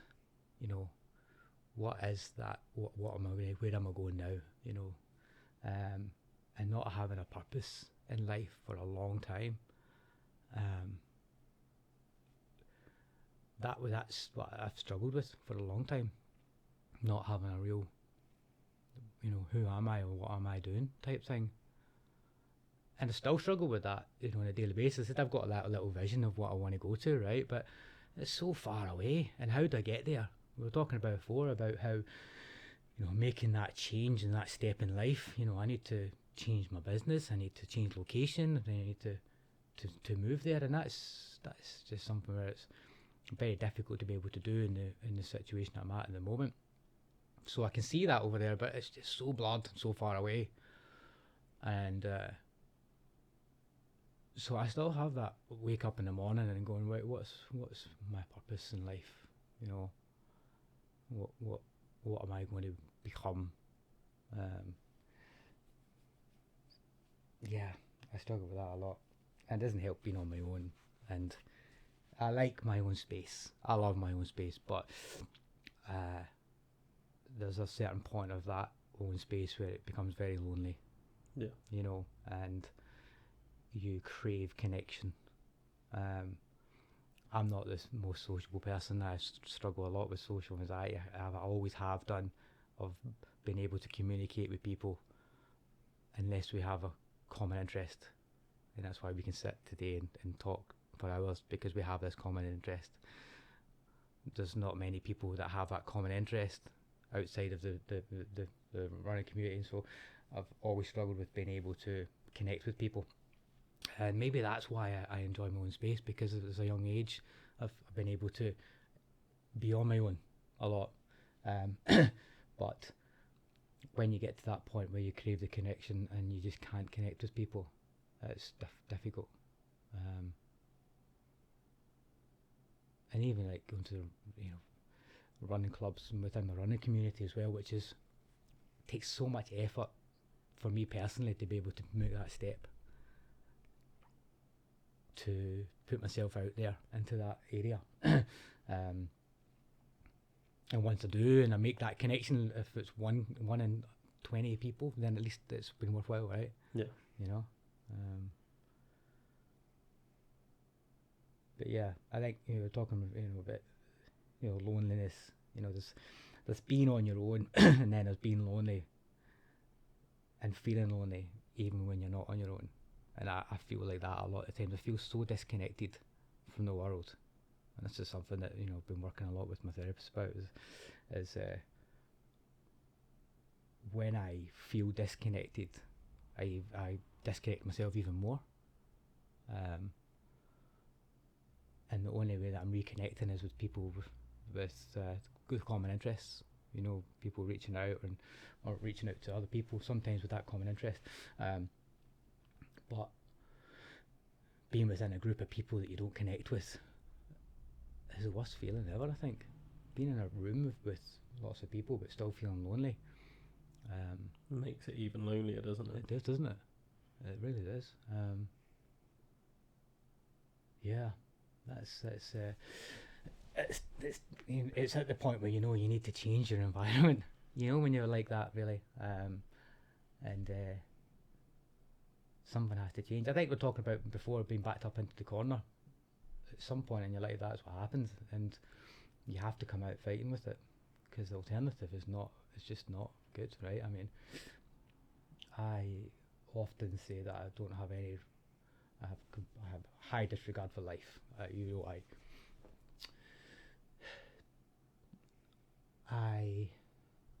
enjoy life, but don't really care too much about it. Like, that's not something that will be, a good conversation with my kids about. But I just couldn't care less if I was not here tomorrow sometimes, and that's not point of being thinking of taking my own life, but because I wouldn't do that. But having the other side of it of not feeling like, as I say, being cared about here tomorrow can put yourself in danger sometimes, and that's where I worry sometimes when I do these extreme things. Yeah. And so I think some people kind of see from me, some people who know me know that way, that I think that I wouldn't care less if I wasn't here tomorrow. See me on a ridge, they worry. Yeah. But I wouldn't ever put myself in that danger, because we talked about before being in control of the situation, and I wouldn't ever do that with my kids. Yeah. That's the thing that always kind of pulls me back. I've spoke to a few people about this, and when it comes to sort of suicidal thoughts, I think there's like the active and the passive. And it's like, I went through that phase where it was active, and I tried, and you're thinking like, how would I do it? Like, what would I do? How would it feel? All of that side of things. And then you've got the passive ones where it's like, I'm not going to do that to myself. I know I'm not going to do that to myself. I'm not at that point. But if something happened, I'll be okay with it, sort of thing. And I've struggled with both myself, so like I can fully appreciate where you're coming from.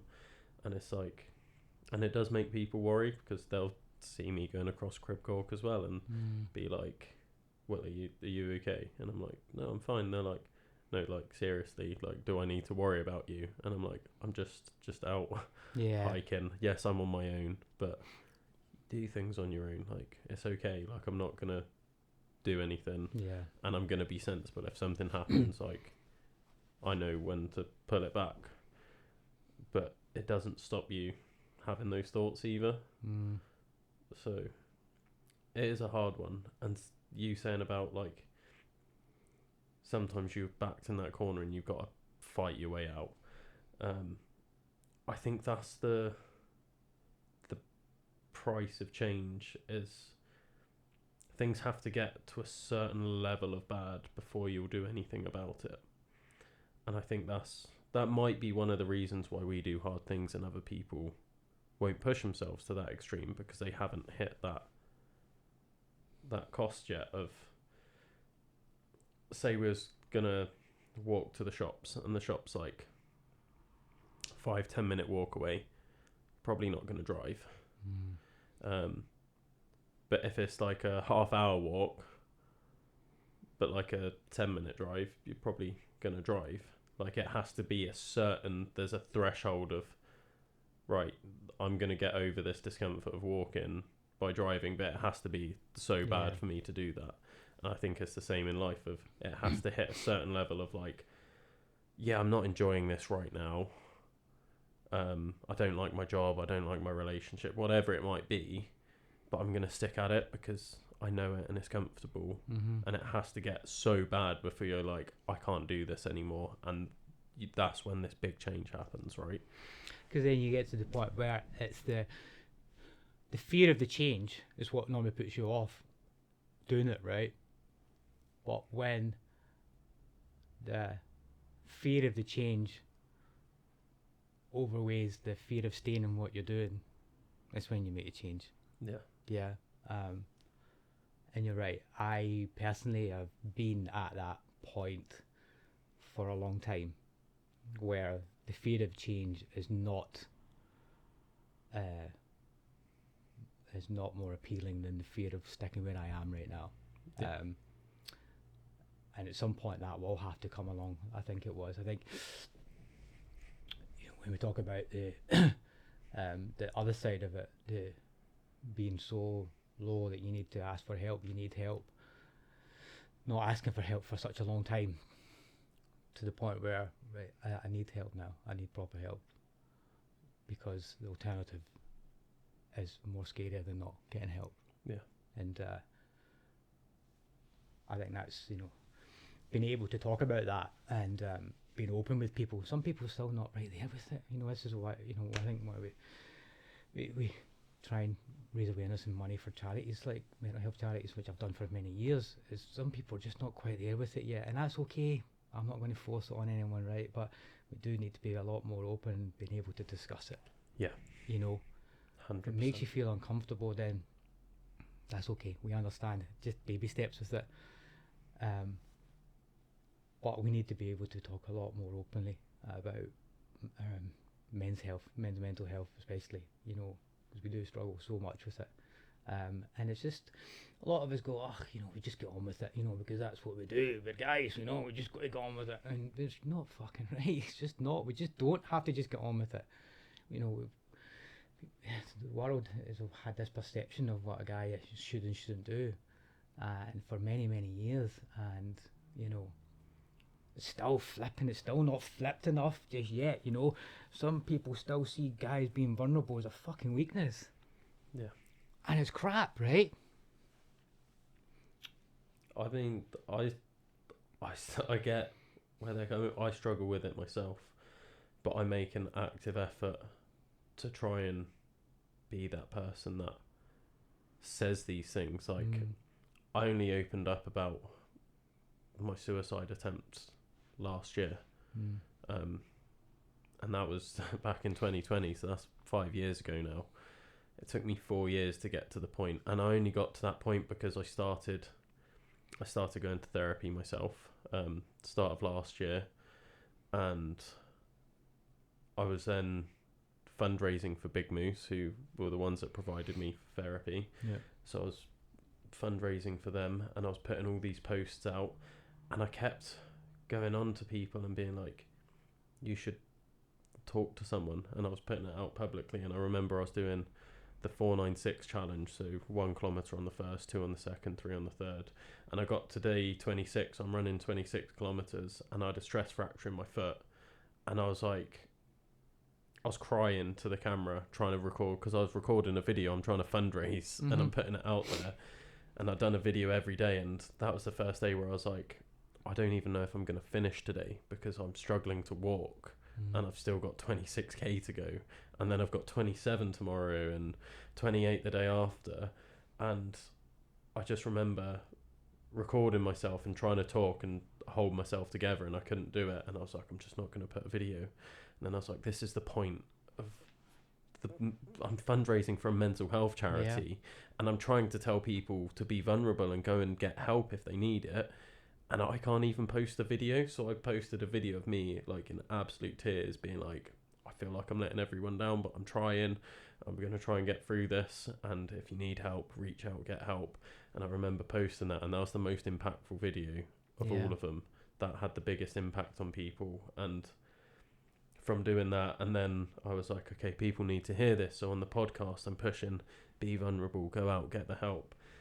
And then I wasn't being fully honest and being vulnerable with everything I'd been through. And then I was like, I really need to, like, yes, I've told my therapist about this stuff, but I haven't told anyone else. Like, no one knew. And I did this talk for a charity. First time I'd done public speaking, and I remember I invited like my brother down.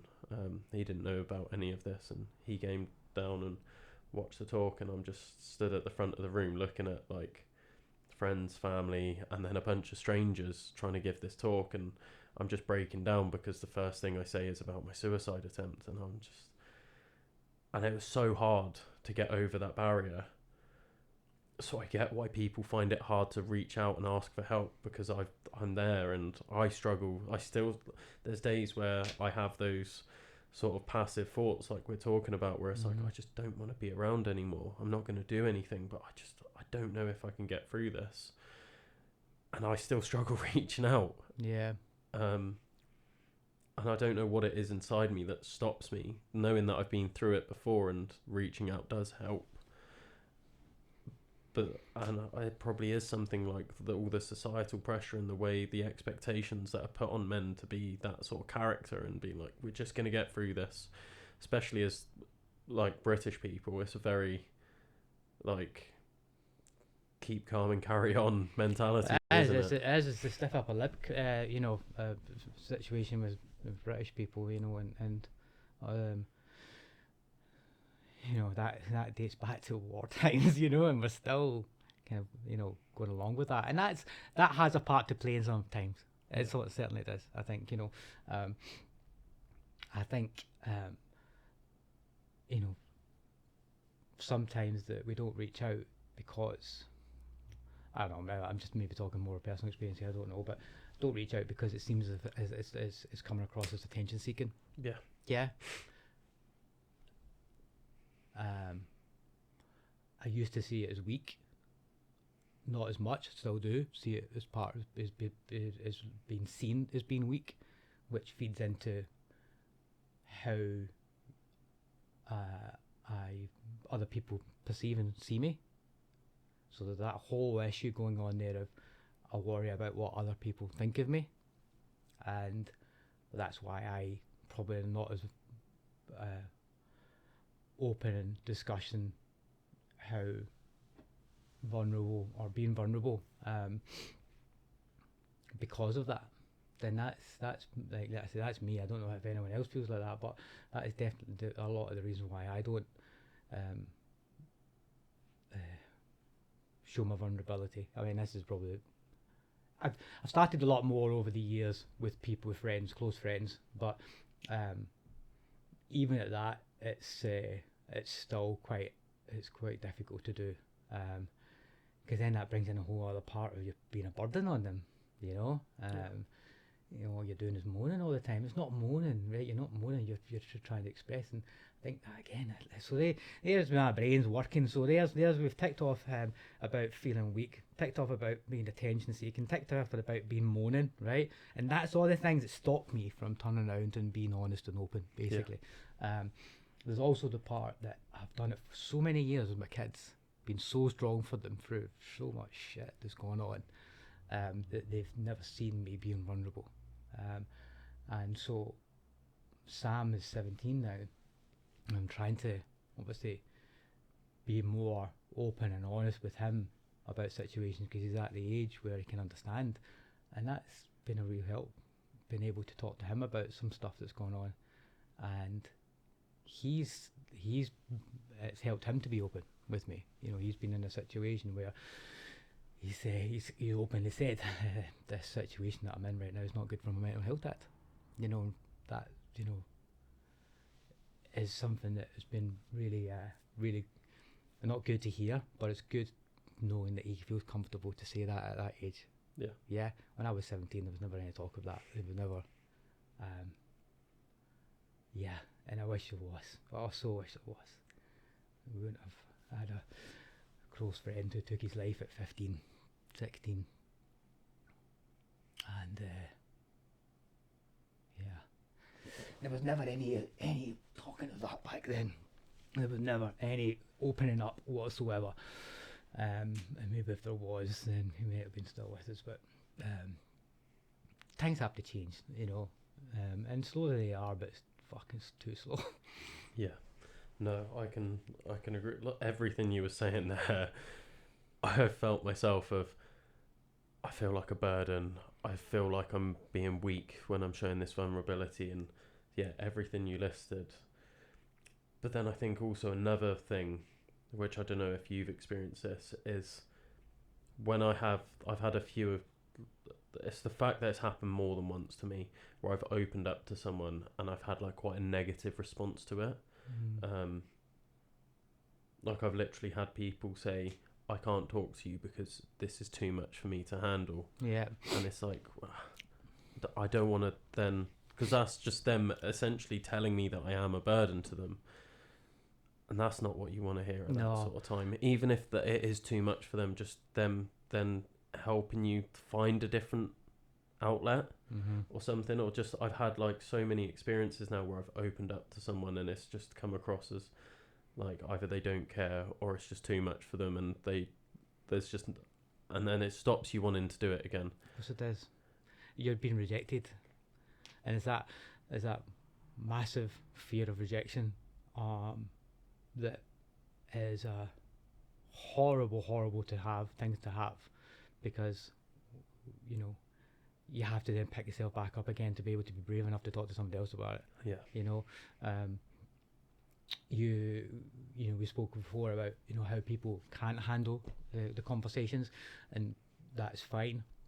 But there's a way of being able to explain that to you, not by cutting you off and shutting you down.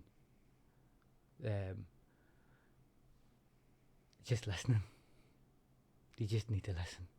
I think there's a lot of the times, we're not looking for someone to fix our situation. Yeah, You know? that's a good point. Like, I've never reached out in the expectation of someone either giving advice or like sorting something for me. Like, that's never. Yeah, it's never just the about point. being able to be there, to be present, and listen, and be empathetic. Really, I think too many people don't try, and we are men. We do that a lot. We try and fix things. We're always fixers, Yeah. And I'm guilty of it 100%. When some people come to me with situations or problems or whatever, my brain instantly goes, right, how can we fix this for them? Yeah. And it comes from a good place though, right? Oh, like totally. you just want to help them, Yeah. but it's just not what they need. No. And I've had the flip side of it, experience of it myself, where, they've came at me with, well, this is what you have to do. No, it's not. No, that's exactly what you have to do. No, this is not helpful. We're just going to stop this conversation now, right? And so then that then stops me from being able to approach that simple person ever again, and it stops you from, as I say, approaching other people, because you think that's how they're going to react, the same way as that person reacted, whether they're trying to fix it. So I think what I've kind of started to look at it is to go, right, okay, well, how do I stop that from happening? How do I stop them from going into fixing mode or going into shutdown mode? Is by explaining to them before of what I expect. I want to talk to you. I don't want you to fix things. Just listen. Just want you to listen right now. I'm struggling at the moment. I'm going through this situation. I just need to get it off my chest. I need to get it outside of here rather than in here. So that it's out in this area and it's in a safe area. And people should understand that you being vulnerable and being open with them means a lot. Means a lot, because you feel that's a safe, comfortable zone to be able to do that, which means that you think a lot of that person. That you don't just go and open up to fucking everybody, and so I think, I'm still not 100% there with being able to be open, but I find that, especially, when I feel comfortable with somebody, I will overshare the shit out of my life. I will overshare a lot, and so I normally have to kind of say halfway through, when I've gone from like one oversharing story to the next oversharing story, and the next one I go, sorry, I'm just oversharing so much right now because I feel comfortable around you, and not 9 times out of 10, 10 out of 10, 10 times out of the 10, they're good with that, because we feel comfortable and safe around each other. I wouldn't overshare with somebody that I don't feel comfortable with. Yeah. But yeah, it's literally, maybe trying to approach the person a little bit more. That's quite hard though, but you wouldn't have expected that person to say that to you, right? Yeah. That's tough, right? Because then you felt safe to be able to open up to that person, which, as we just said, takes a lot. Then you go, well, is everyone else going to be like that? Yeah. And then for me, it was the fact that it's not just been like a one-off, Mm. because like it took a lot after that for me to then be like, okay, I'm gonna try again. Like, not everyone's like that, like we're saying, because they're not everyone is like that.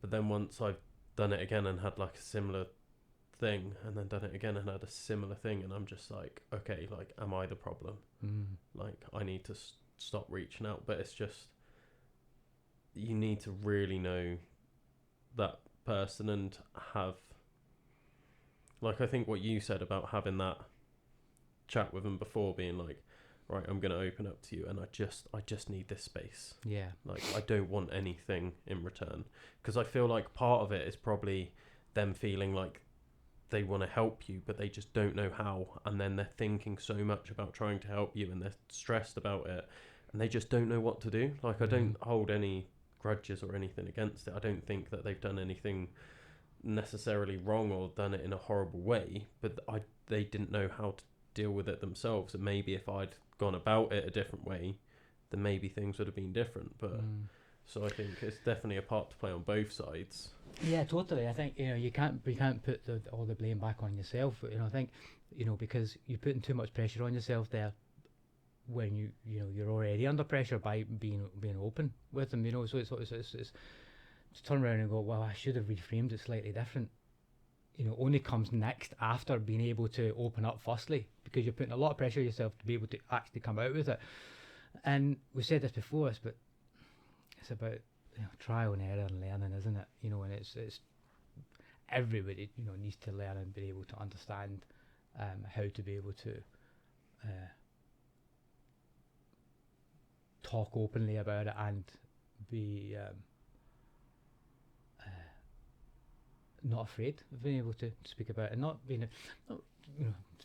speaking how you feel. Sometimes can be extremely difficult for people because they don't understand. Some people just don't understand their own emotions and what they're feeling at the time.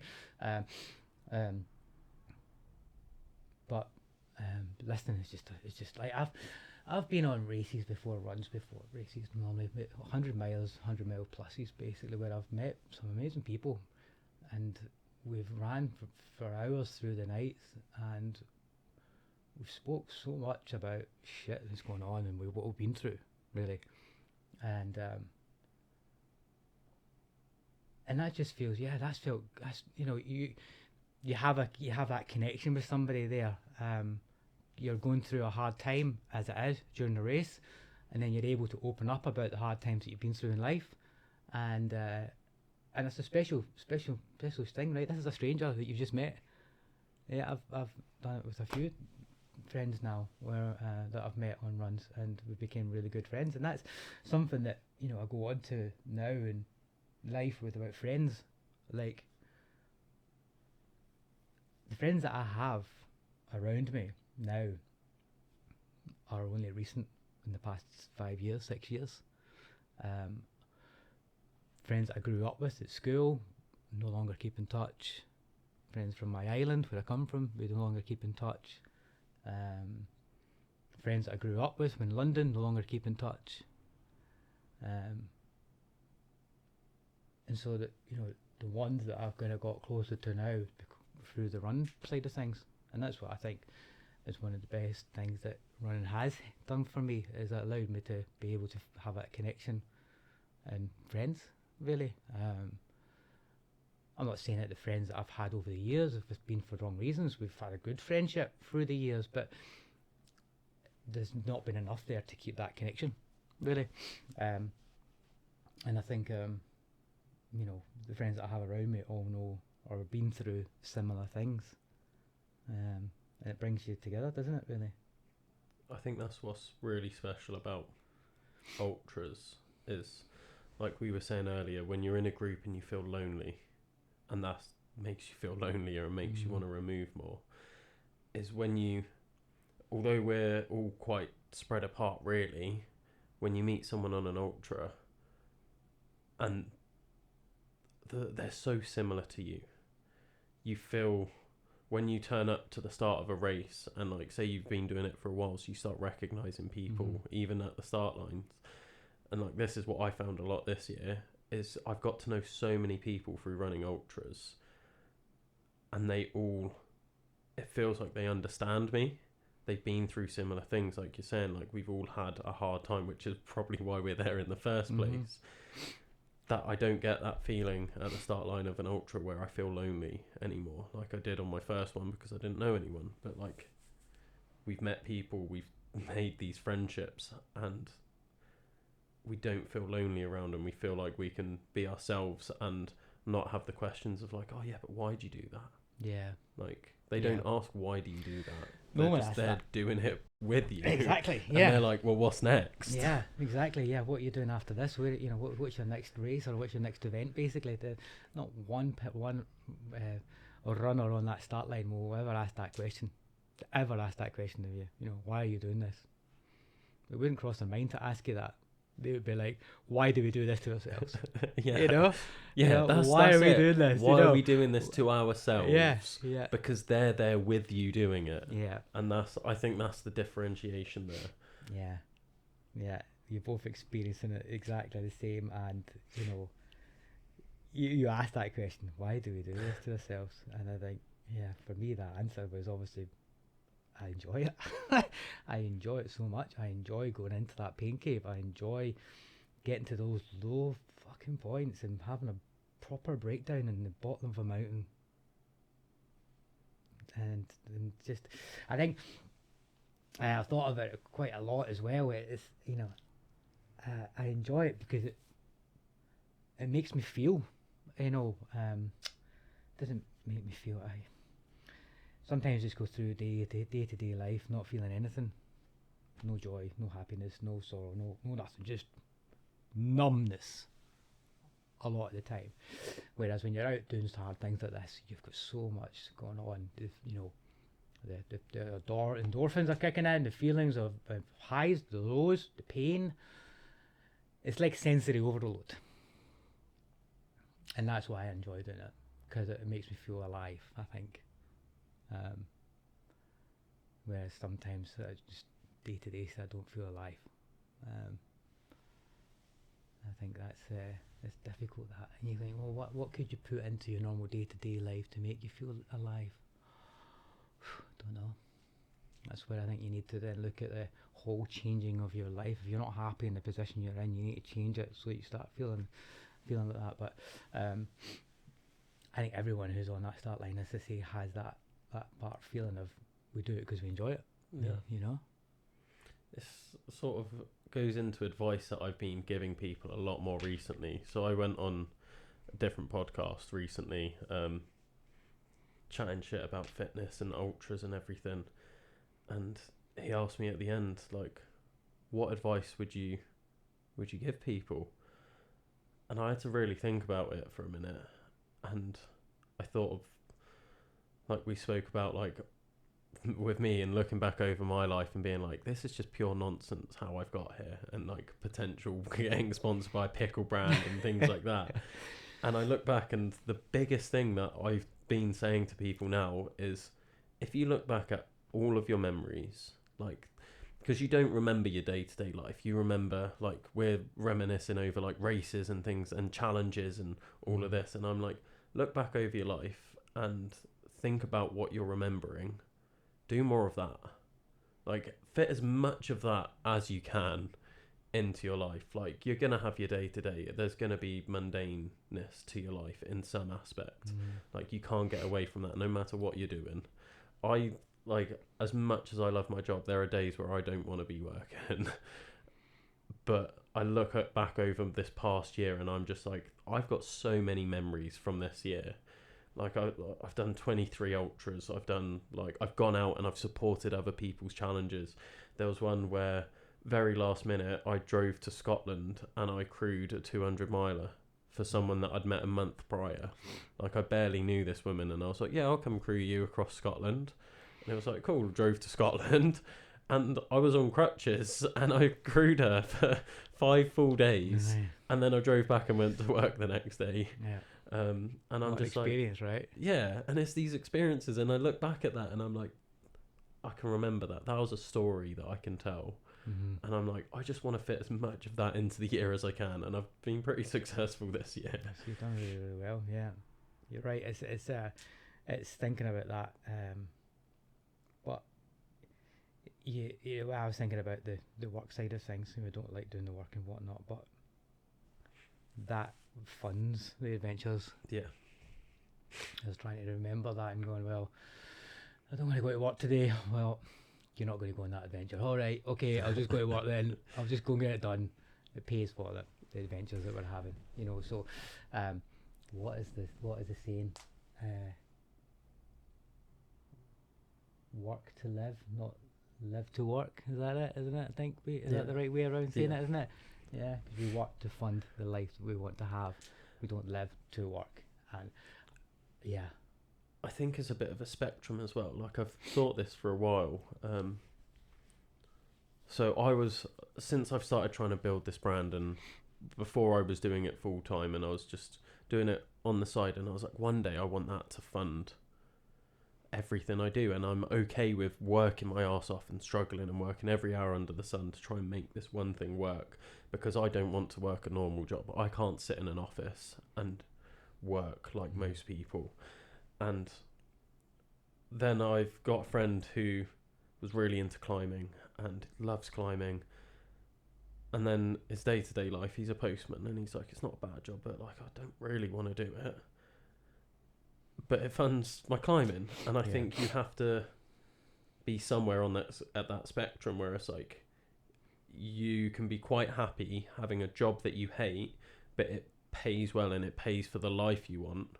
Or I'm the opposite end of that spectrum, where it's like, I can't do that, so I have to make my work something I enjoy and something I want to do every day, even if I'm not getting paid as much, and I have to make other sacrifices. Like, there is a full spectrum. Like, I can't ever be that end, I know that, but other people are quite happy doing that end, and they'll be like, yeah, I work a 9-to-5 job and I've got that security, and it means that on the weekends I can go out and do whatever I like. Yeah. So yeah, it is that, isn't it? It's people like that haven't been happy with that balance.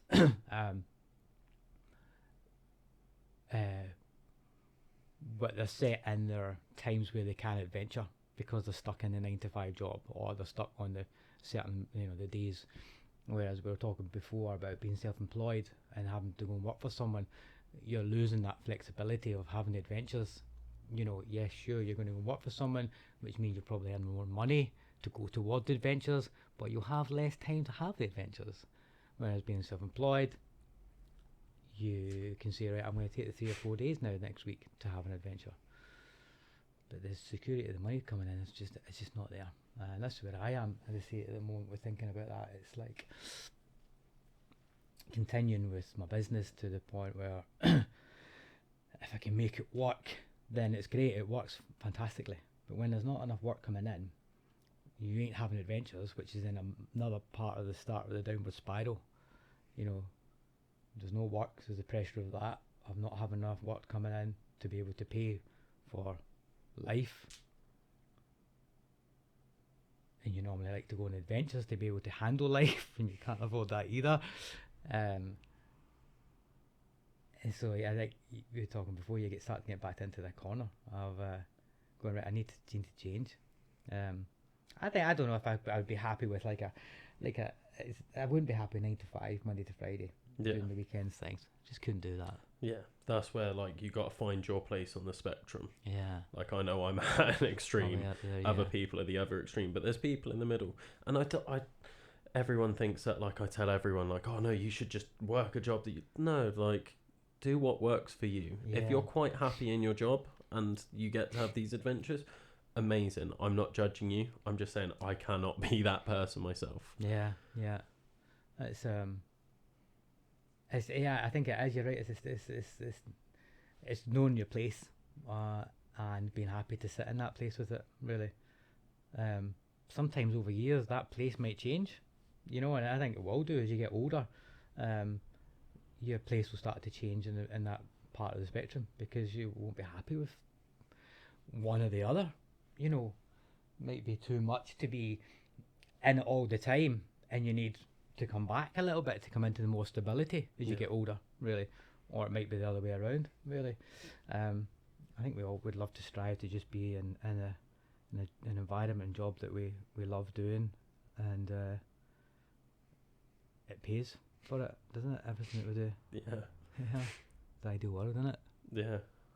If I could get paid to just run all the time, and they're just like, yeah, we'll cover all your bills and adventures and security, you'll get a pension and salary, but all you have to do is just go and run silly distances. Be all over it. I know. But yeah, is that going to be a reality for 99.9% of ultra runners? Probably not. Like, no. Sadly. Yeah, sadly not really. Aye, it's probably quite a small niche area that you can get into with that, really. And then how long is that going to last for? Like, is that just until like podiums stop coming or your challenges stop getting bigger? Like, probably. But my thing at the moment is just if I can if I can hold on to as much of it as I can while it's happening, great. It's another story to look back on and tell. Yeah, we're talking about the adventures. You know, they're getting bigger and they get bigger, and they obviously need funding as well, right? If we're talking about, you know, what have we got kind of coming up, and I think there needs to be that's where you end up having a bit of a limit on what your adventures are, because you financially can't afford to do them. Yeah, really. That kind of goes back to what we're talking about, races. The expensive races now are going through the roof, some of them, and so I'd love to do them, but can't afford that race, so that puts a restriction on it. There's my limit right there. I can't do that. So then I start personally looking at alternatives and going, right, well, what's stopping me from doing the route, whether it's the Dragon's Back or the Pennine Way or Cape Wrath, or, you know, coast to coast. Okay, there's nothing stopping me from doing the route apart from taking time off work. Then obviously you're not earning. You're going, well, what I don't earn within that time I could put towards the race, but I don't have the money right there, so there's a big circle on it, right? Yeah. And then you go, but then I need support as well. And I think that's where being in the circle of friends that you have is helpful.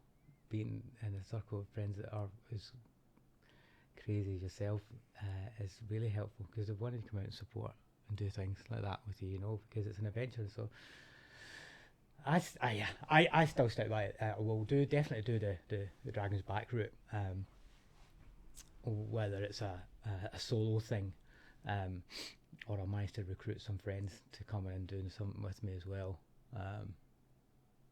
It's definitely one of the big routes I'd like to do right through, but not through the race side of things. It's just sadly too expensive.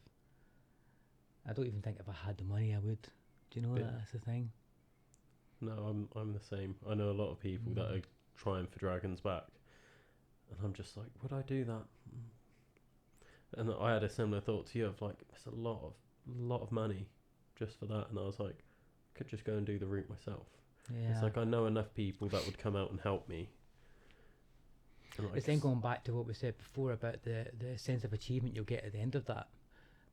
It'll be such a bigger sense of achievement than it will be by doing the race, because you'll have recruited friends and put the effort into logistics and stuff like that as well, and it will just be a no pressured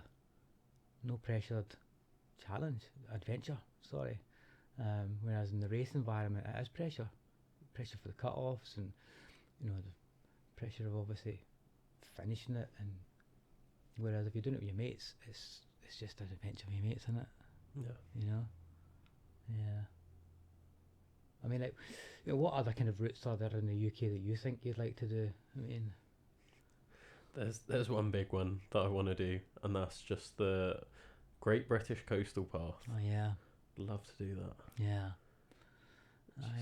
I don't even like coastal running. No. Like, I hate running on the coast, but it's a lap of the UK. Like, that'd be amazing. But can I take like a year off work to go and do that? Probably not. Well, yeah, that's it, isn't it? It's would you be able to take your work with you? That would be a good position if you were in, to be able to do that, right? And do your work on the road at the same time. That's where I do envy some people who do office jobs. They can work from any place. Yeah. Right, they can sit down with a laptop and they can do that in any part of the country.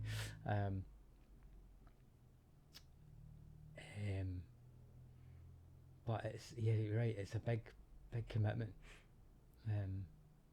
Is the whole coastal path been completed now? Yeah, so there's a FKT on the website. Right. It's a woman, Lindsay Bell. I'm trying to get her on the podcast, funnily enough. Yeah. She's one of the through hikers.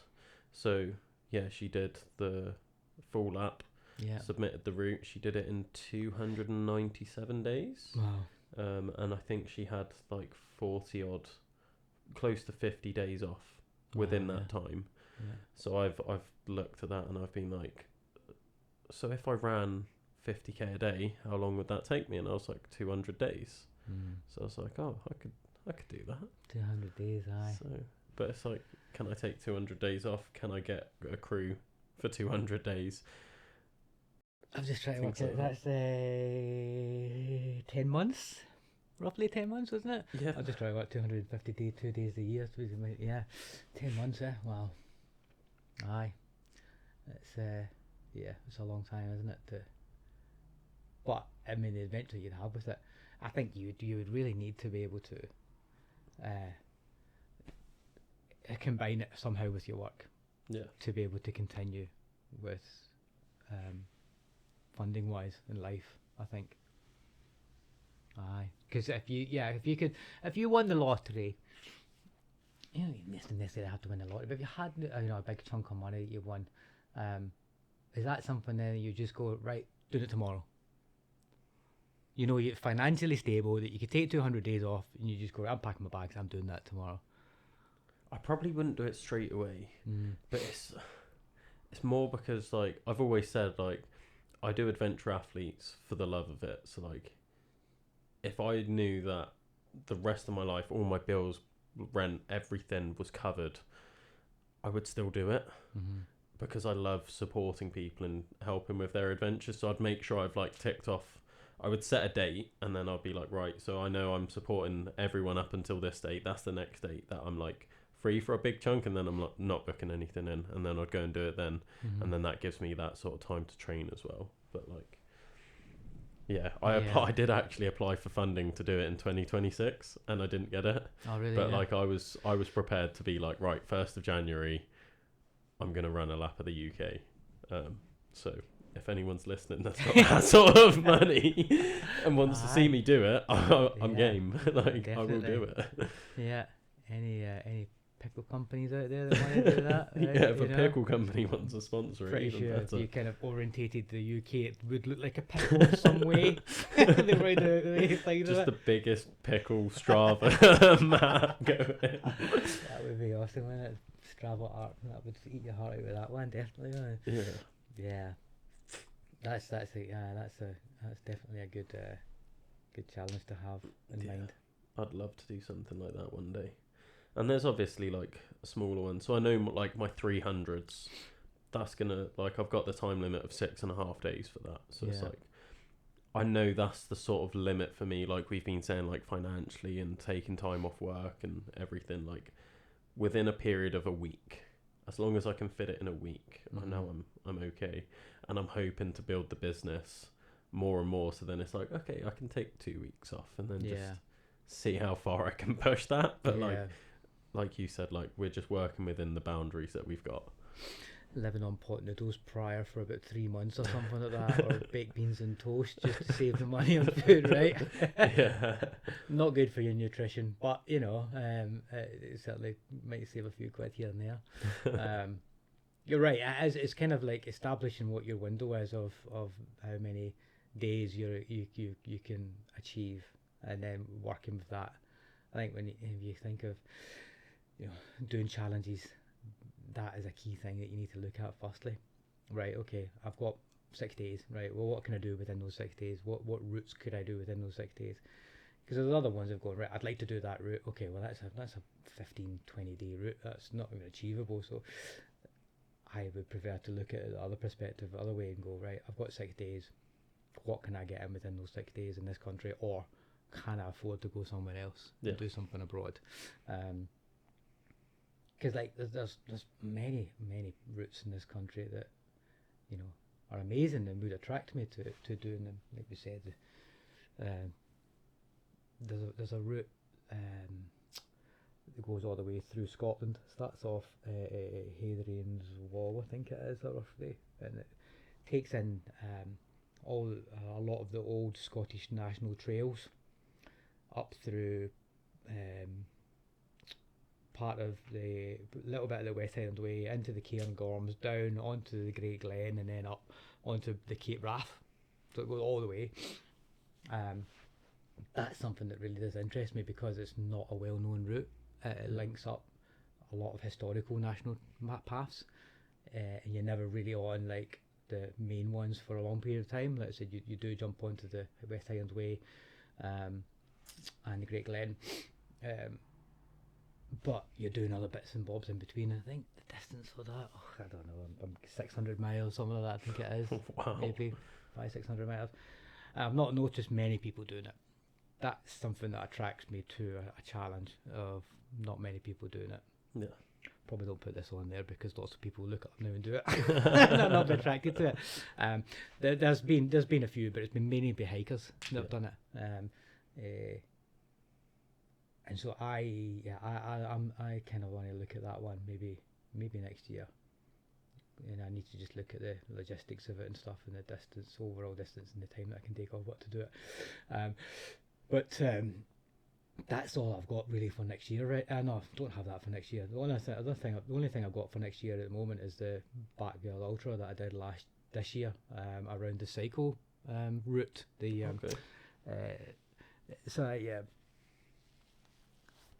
It's basically a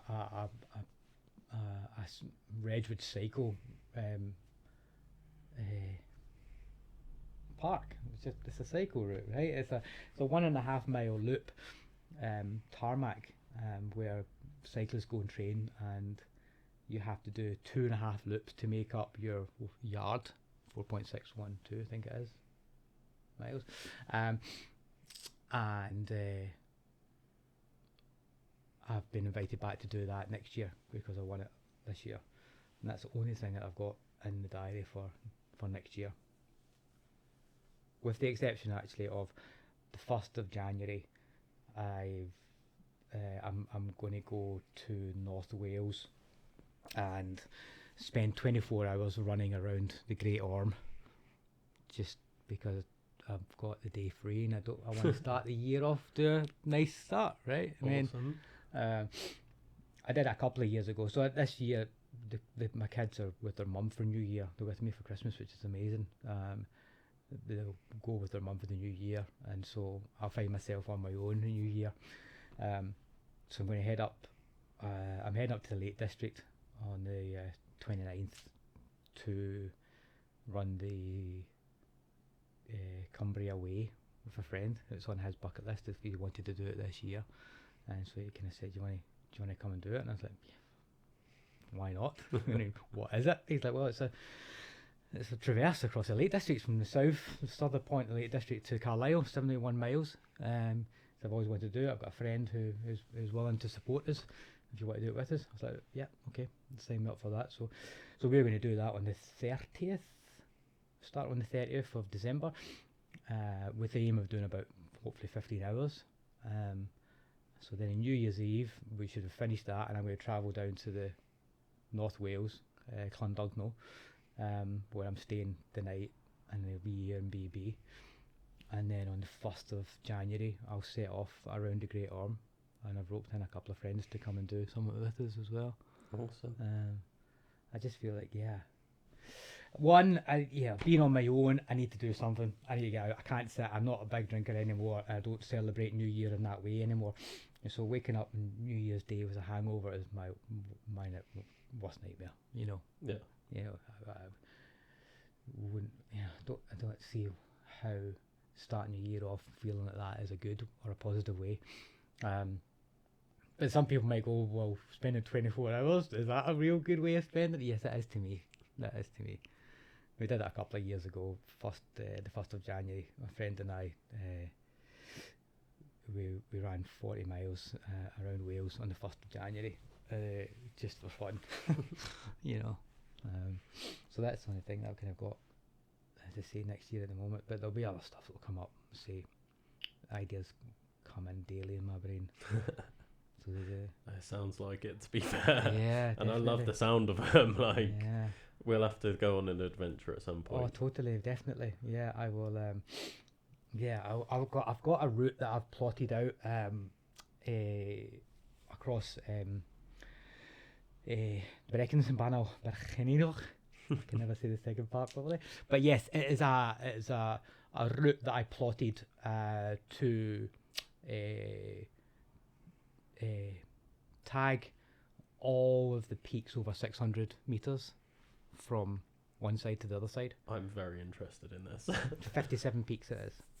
57 peaks. What's the distance on it? Just over 100 miles.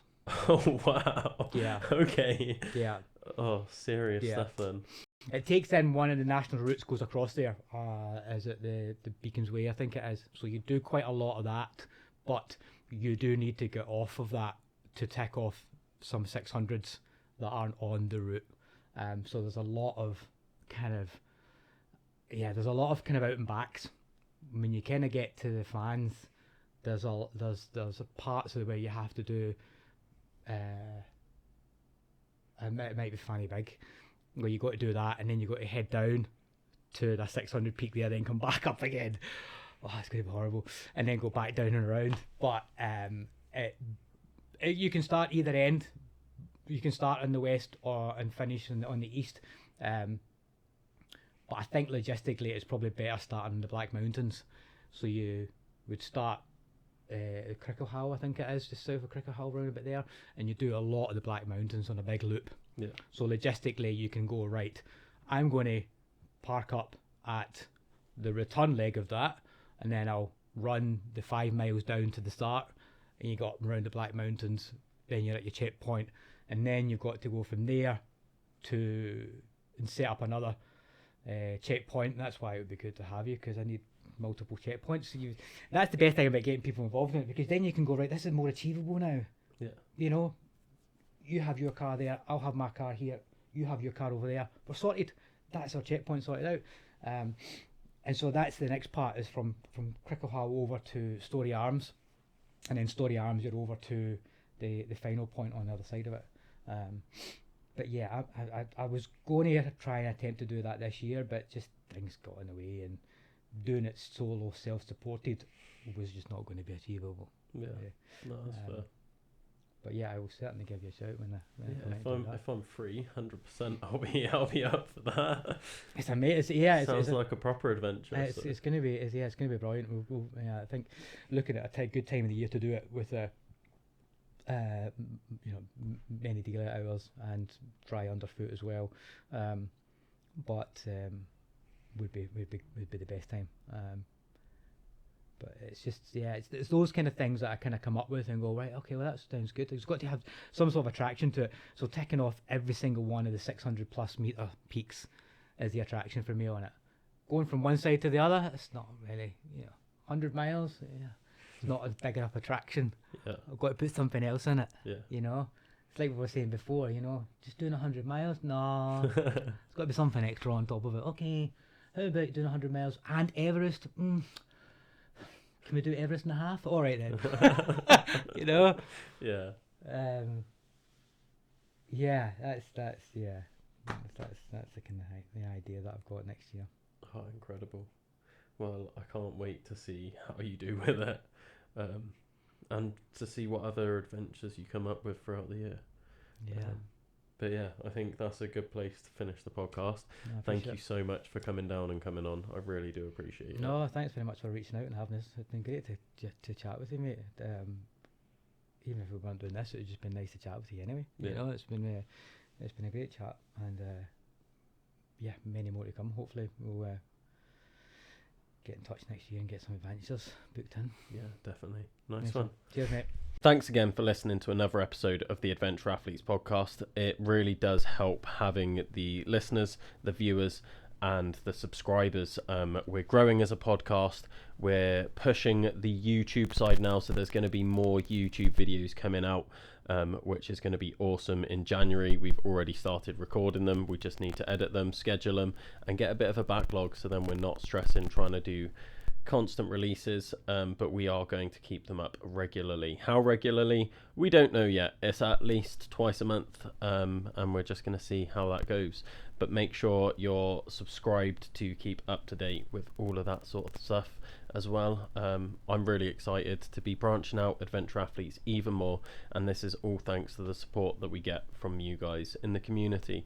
So if you want to keep supporting Adventure Athletes, it would mean the world to me, so we can keep going and pushing these adventures, pushing the content, giving you guys as much free information as we can, and helping as many people as we can as well.